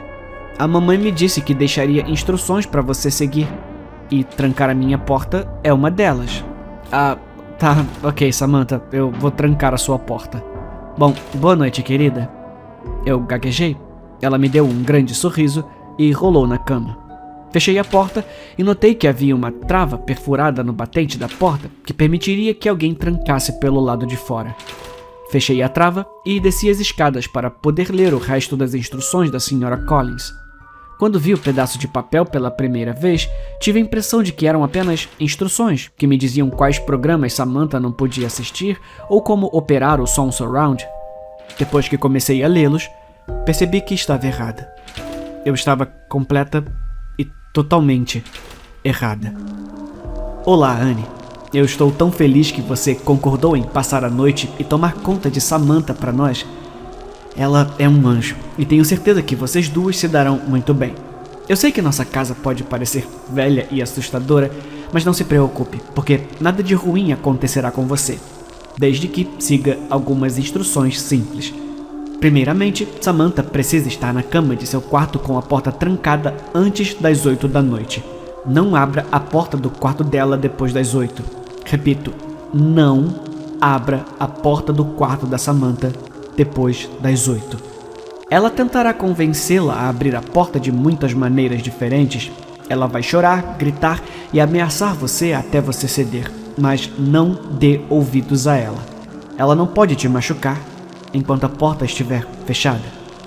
Segundo, entre 8h30 e 9h30 da noite, certifique-se de permanecer na sala, com as luzes acesas.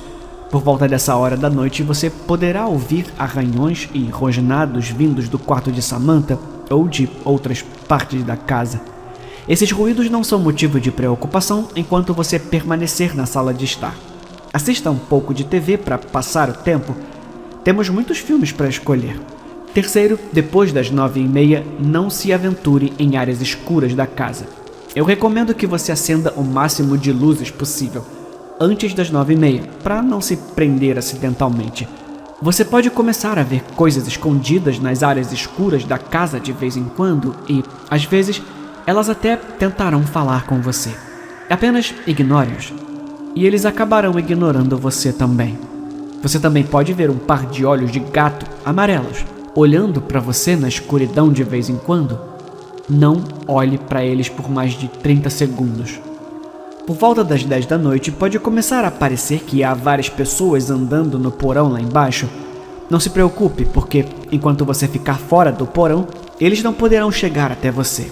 Eu sei que parece improvável, mas por volta desse horário, você começará a sentir uma vontade irresistível de descer até o porão. Se isso acontecer, vá até a cozinha e beba um copo de leite gelado. Isso geralmente ajuda. O desejo provavelmente passará depois de cerca de 10 minutos, mas se o desejo ainda estiver lá depois de 10 minutos e você não achar que será capaz de evitar entrar no porão, ligue para mim ou para o Sr. Collins e nós vamos te dizer o que fazer. Em quinto lugar, quando chegar às 10h30 da noite, você começará a ouvir algo correndo de um lado para o outro no corredor no andar de cima. Fique no primeiro andar da casa durante esse período. Não se preocupe com Samantha. Contanto que você tranque a porta dela com antecedência, ele não conseguirá chegar até ela. Se você começar a ouvi-lo descendo as escadas, tranque-se no banheiro do primeiro andar com as luzes acesas. Ele baterá na porta do banheiro repetidamente e tentará se passar por alguém próximo a você, como sua mãe ou seu pai, para induzi-la a abrir a porta do banheiro para ele. Ele é muito bom nisso. Não importa o que ele diga a você e não importa com quem ele se pareça, não abra a porta. Ele deve ir embora depois de 5 minutos. Verifique embaixo da porta para ter certeza de que ele não está mais lá antes de abri-la. Em sexto lugar, e agora a próxima parte é muito importante, você dormirá em nosso quarto de hóspedes no andar de cima durante a noite. Antes de ir para a cama, deixe um prato do lado de fora da porta do quarto com um pedaço de bife cru. Você pode encontrar o bife cru em nossa geladeira.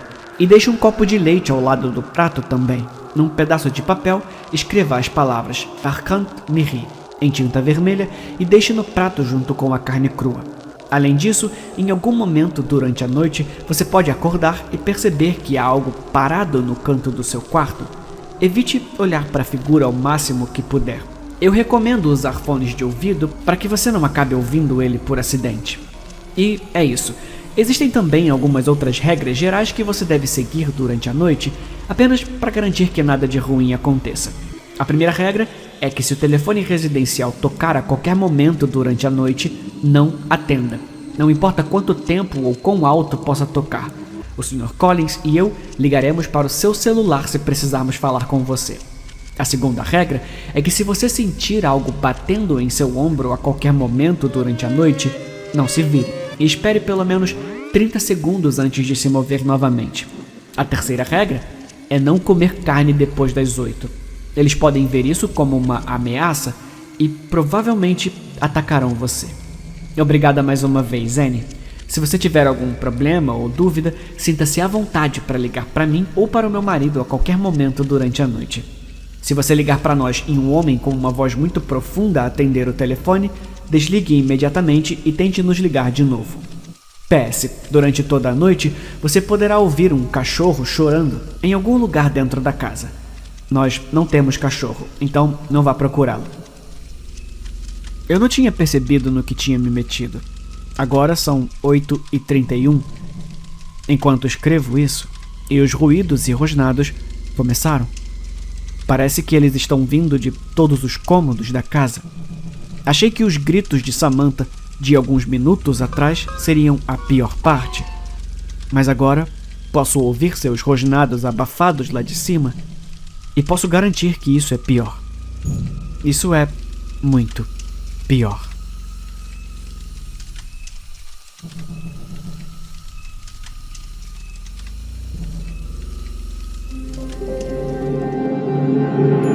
A minha esposa não me deixa descansar.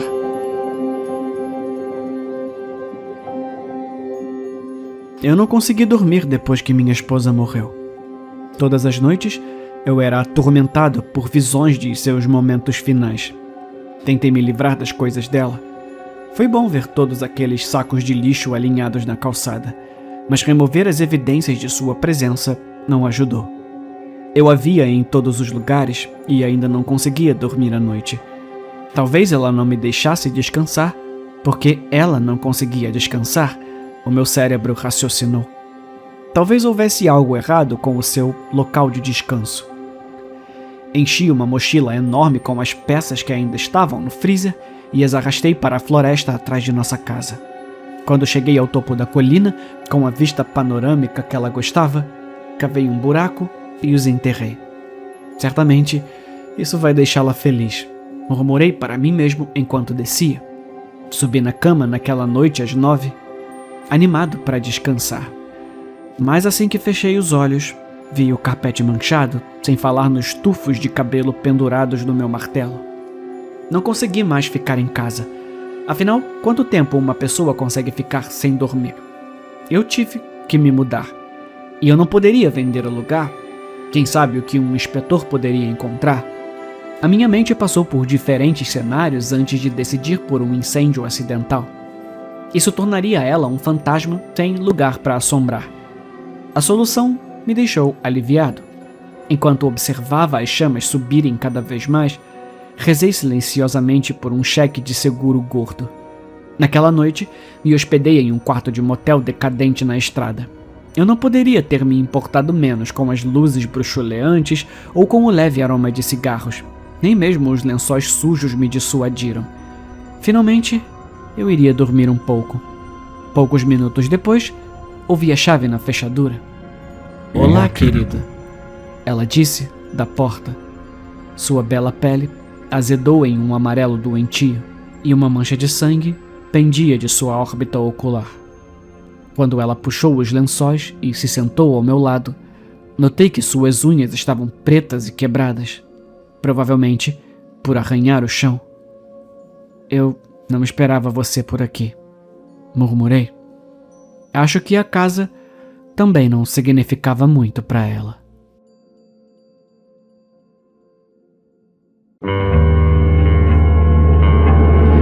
O que há em um nome?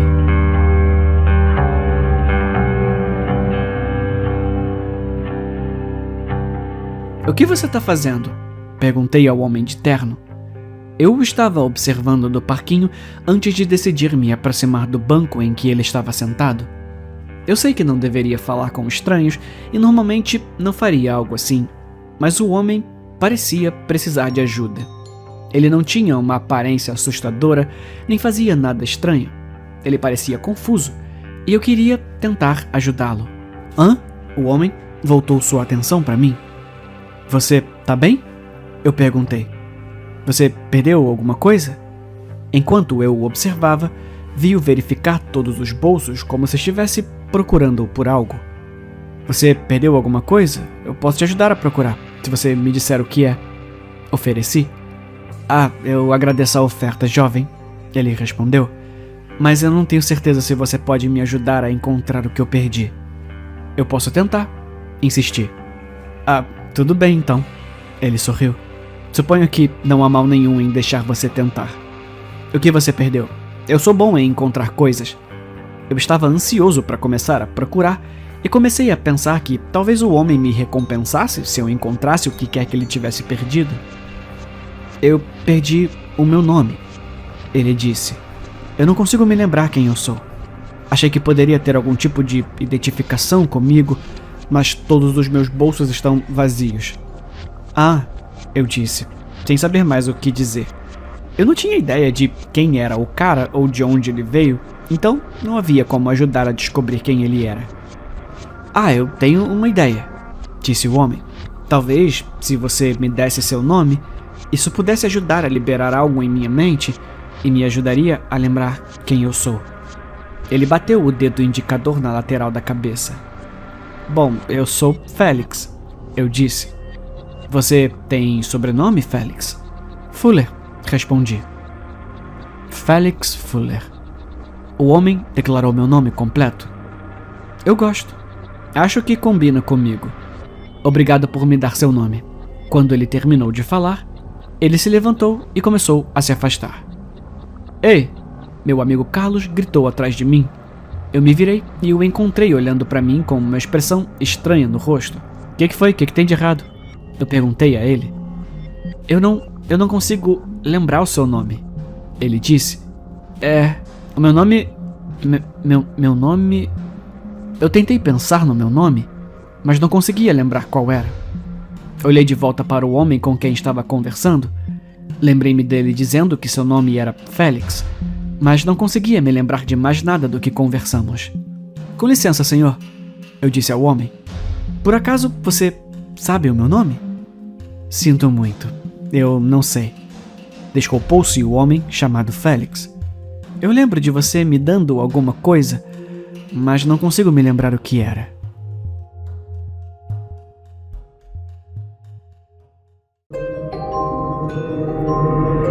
Proteção.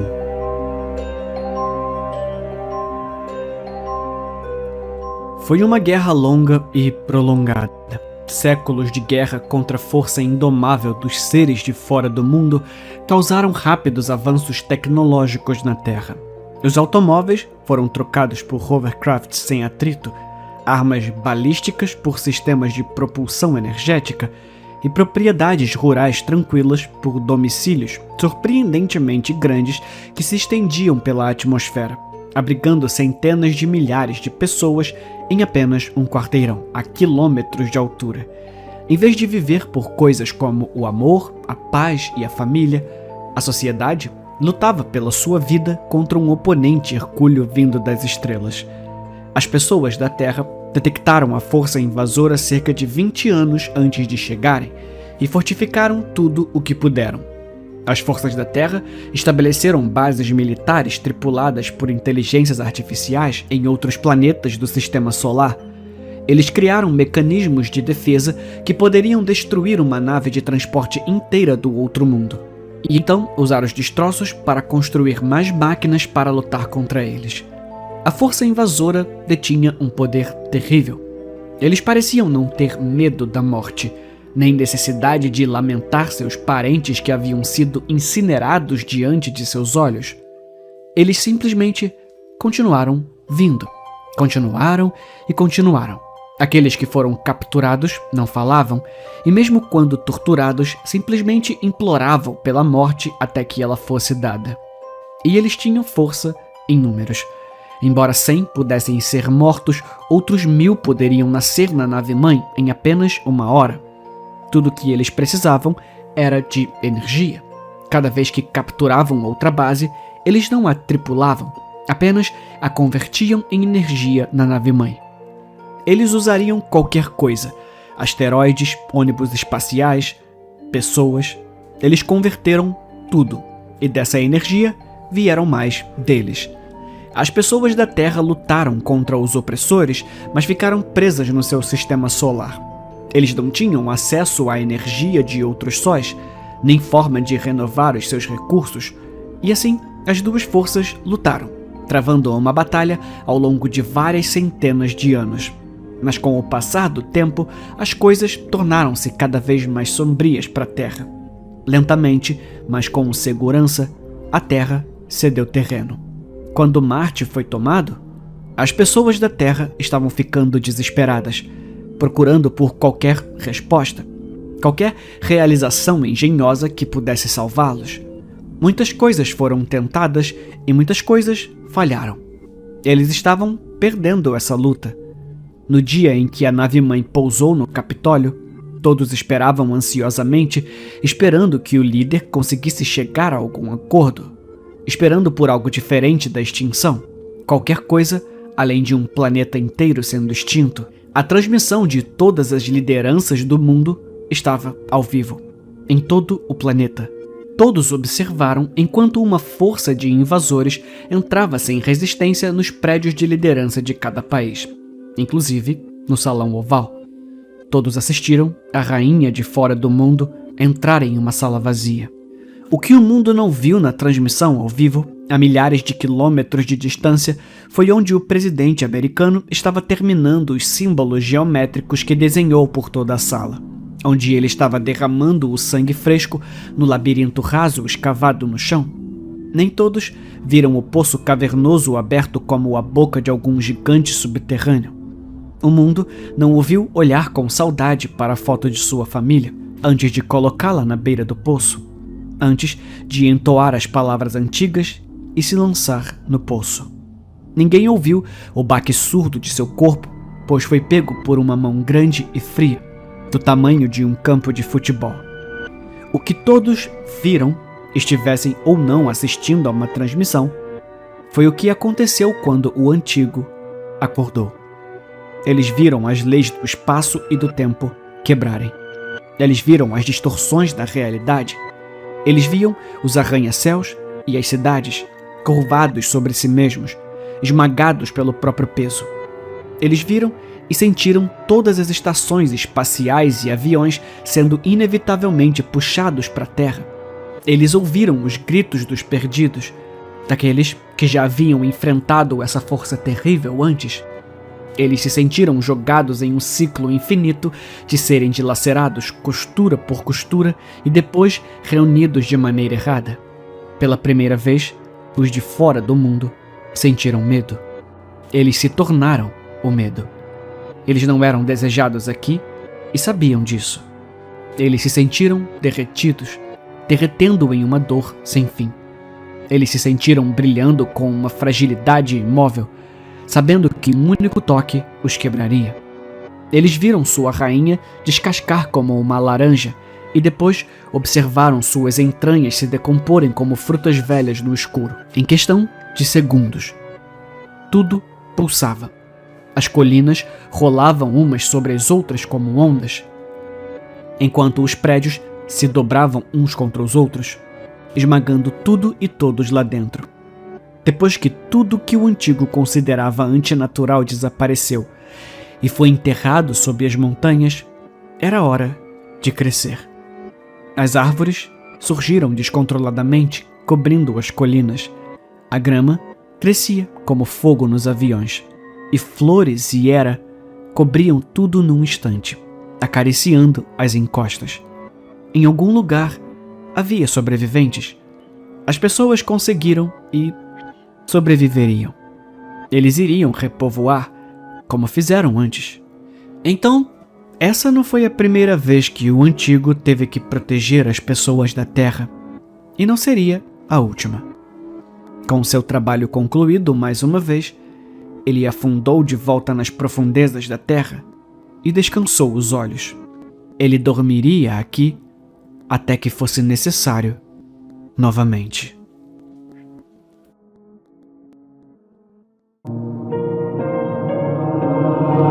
Aula noturna.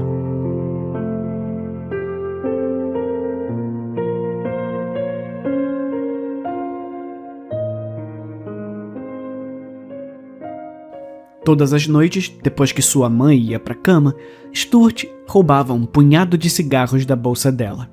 Ele os estava roubando para Randy, seu valentão, que estava esperando por ele no estacionamento da escola secundária. Essa noite, Stuart veio de mãos vazias. E aí, onde é que estão meus cigarros? Randy começou a fumar aos 12 anos. Eu não vou mais roubar para você, disse Stuart. Eu não me importo se você me bater de novo.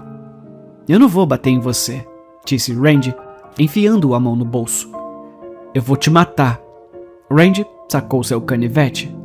Randy balançou a lâmina descontroladamente, quase cortando a garganta de Stuart. Ele tá realmente tentando me matar.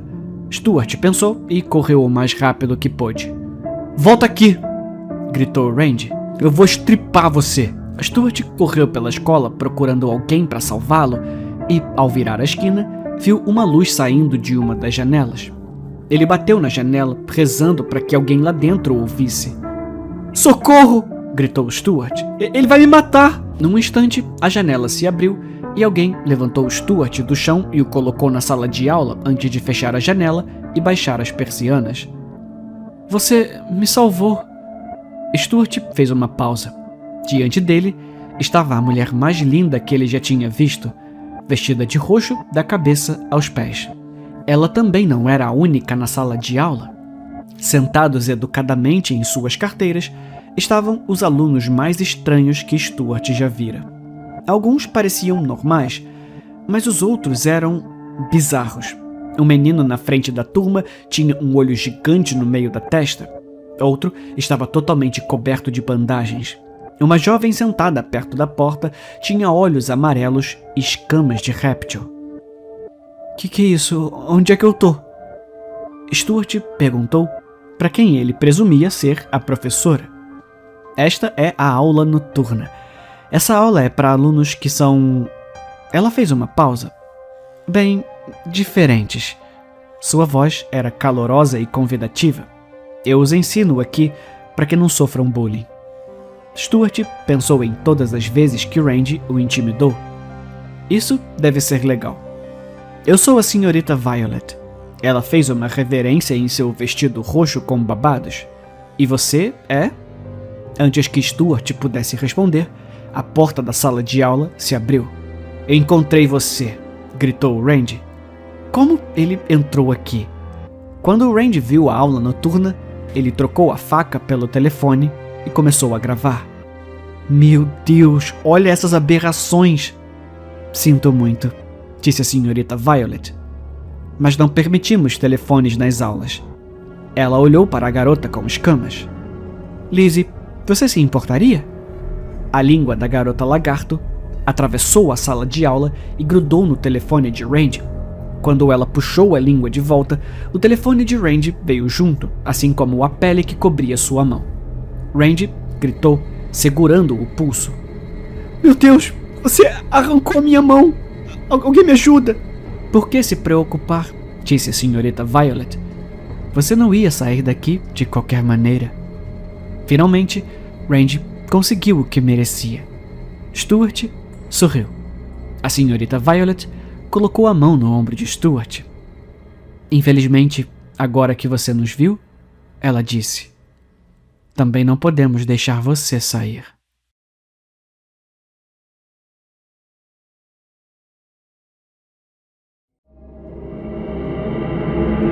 meu filho já não parece mais o mesmo.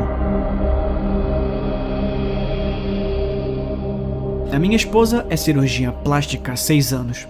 Casamos apenas 6 meses depois de nos conhecermos.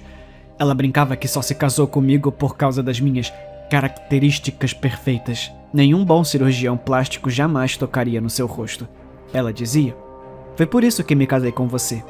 Não resistiria em te arrumar se você não fosse perfeito."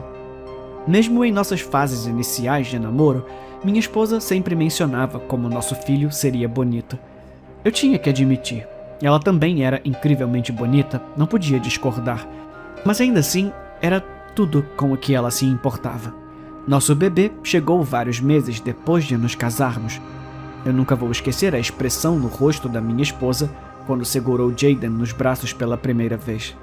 Eu juro que era um olhar de nojo. Veja bem, Jaden não era exatamente o bebê mais fofo. Eu pensei que ela estava sendo superficial, mas imaginei que, uma vez que ela o amasse, isso não importaria. Infelizmente, à medida que Jaden envelhecia, suas características se tornavam mais interessantes. O nariz cresceu demais para o rosto, as bochechas ficaram tão cheias que pareciam inchadas. Os lábios eram finos como papel e até sua testa começou a formar rugas prematuras. Mesmo assim, eu o amava da mesma forma. Mas eu podia sentir o ressentimento crescer em minha esposa. Quando Jaden completou 7 anos, comecei a perceber algumas mudanças. Ele começou a acordar muito sonolento de manhã, praticamente adormecendo na tigela de cereal. Então, as mudanças reais vieram. No início eram sutis. As rugas começaram a suavizar. Os lábios mostraram algum volume. As bochechas se afinaram. Eu atribuí isso ao envelhecimento. Mas no mês passado, ele desceu pela manhã com o nariz machucado e inchado. Minha esposa insistiu que ele deve ter caído da cama durante a noite. "Não se preocupe, ele vai ficar bem. Eu encontrei ele assim. Eu já até suturei. Você sabe que ele dorme como uma pedra." Depois de semanas de cicatrização, ficou óbvio. O nariz dele era completamente diferente. Menor, mais reto, mais suave. Finalmente, eu confrontei a minha esposa. "Você tá mexendo no rosto do nosso filho?" "Que ridículo!" ela gritou. "Como você pode pensar isso? Além disso, ele ainda é feio, tá?" Fomos dormir sem trocar mais uma palavra. Acordei em um nevoeiro essa manhã, cambaleando até a cozinha. Eram 10 da manhã e Jaden ainda não havia descido para o café da manhã. Então subi as escadas para acordá-lo. Eu abri a porta apenas para encontrar minha esposa pairando sobre nosso filho. Lágrimas escorrendo pelo rosto enquanto tentava desesperadamente ressuscitá-lo. Jaden permanecia imóvel. Uma borda de pontos delineava o topo do rosto. Seu corpo não mostrava sinais de vida. "Era para ser só uma plástica facial de rotina." Ela tremia. Eu juro que eu não queria."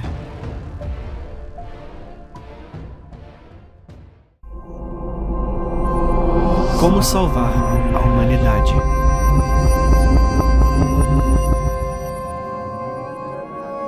Foram os microplásticos? Mudanças climáticas? Alguma coisa na água? As taxas de natalidade caíram para quase 0. No que parecia ser o fim da raça humana, Gordon e Mary estavam sentados em seu Tesla do lado de fora da clínica de fertilidade administrada pelo governo. Mary segurava com firmeza a carta que recebeu do recém-criado Departamento de Sobrevivência Humana. Mary era fértil, 1 em 1 milhão. "Você tem certeza sobre isso?" ela perguntou ao marido. "Querida, eu nunca estive mais certo em toda a minha vida. Você sabe que eu sempre quis ser pai. Só que parece estranho." "Claro que parece. Eu vi nas notícias que você é uma das 15 pessoas na área de Nova Chicago que ainda podem ter filhos. É melhor não ouvir todas essas conversas sobre fim do mundo. Só isso. Só se concentra na gente. Nós vamos ser pais." Gordon tinha um otimismo contagiante que acalmava o nervosismo dela. Mary entrou no prédio altamente vigiado e foi tratada como realeza. conduzida ao médico na instalação médica mais cara que ela já tinha visto. Na cama do hospital, ela assinou pilhas e pilhas de papéis que não leu antes de um médico entrar e falar com ela. Mary, vamos colocá-la em coma. Pera, um coma? Isso é realmente necessário? Bom, precisamos ser capazes de controlar todos os aspectos possíveis da gravidez. Tenha certeza, você está em boas mãos. Apenas relaxa. Você vai dormir e quando acordar, será uma mãe.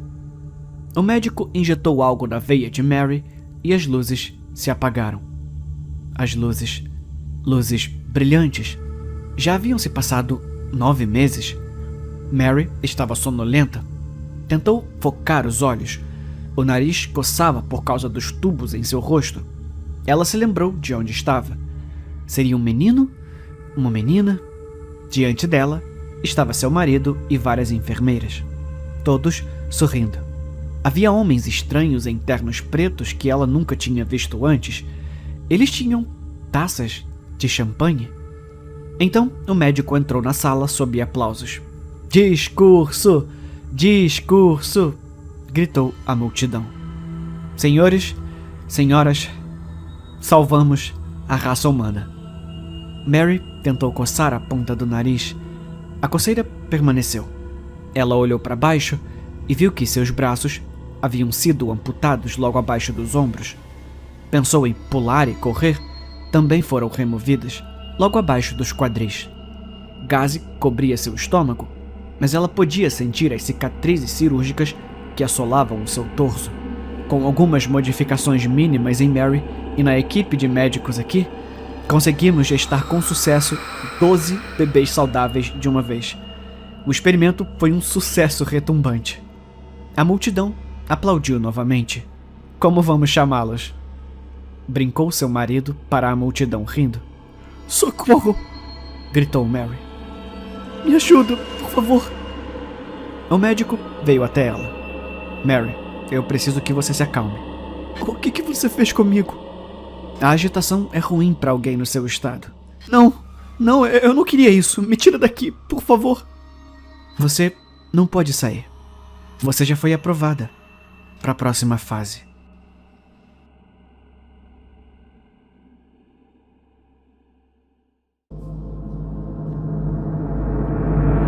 Eu nunca mais vou tirar uma foto com a minha avó.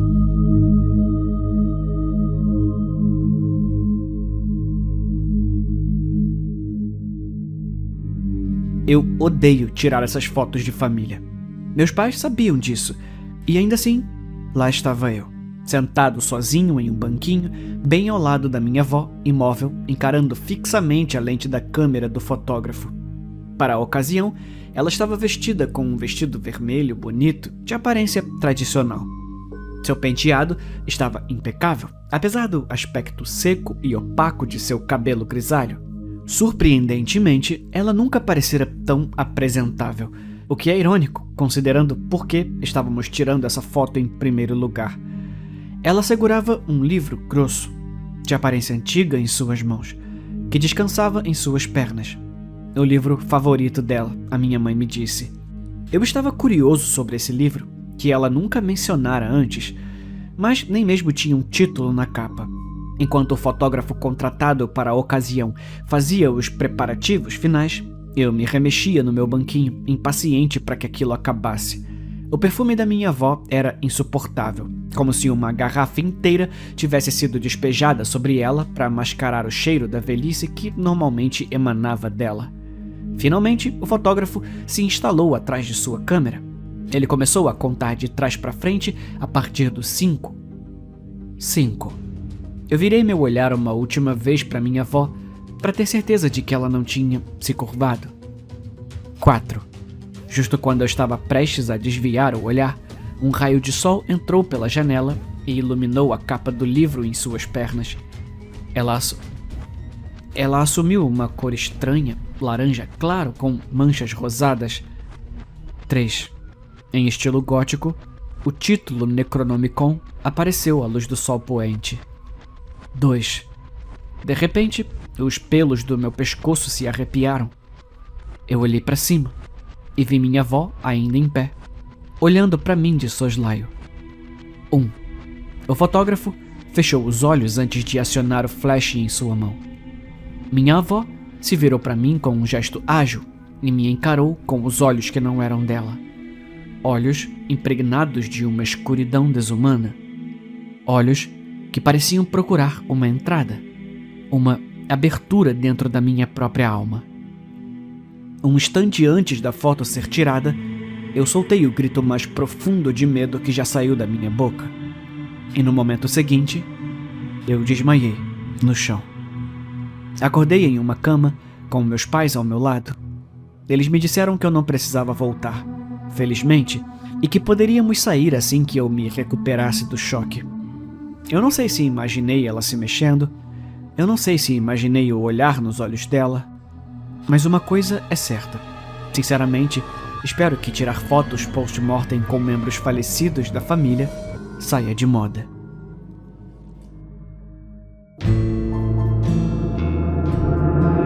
Meu marido nos abandonou no aniversário de 9 anos da minha filha.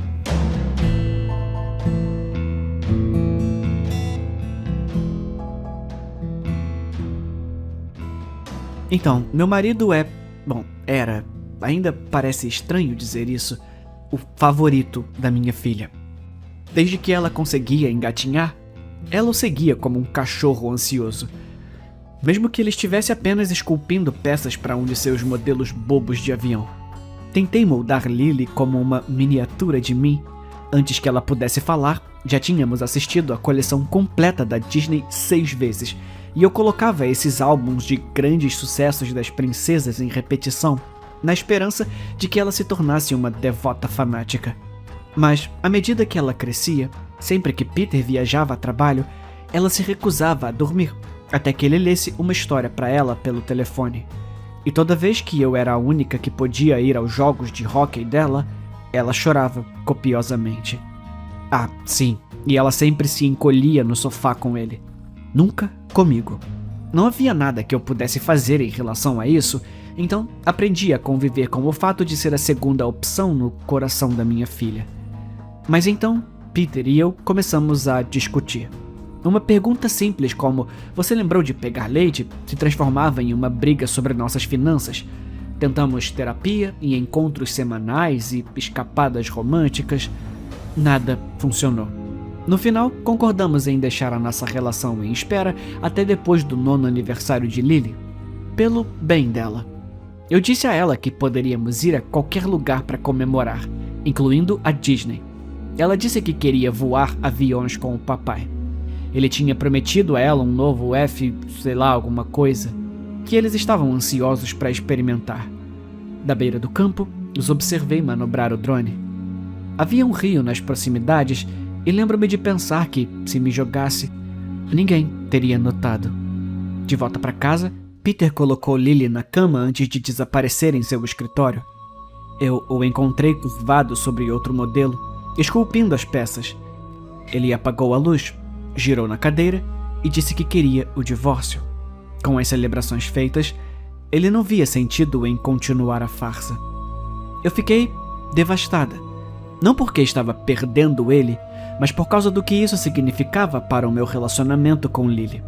Quando demos a notícia, com quem você acha que ela gostaria de morar? Eu me imaginava arrastando-a para longe da nova casa do Peter a cada final de semana alternado aos berros.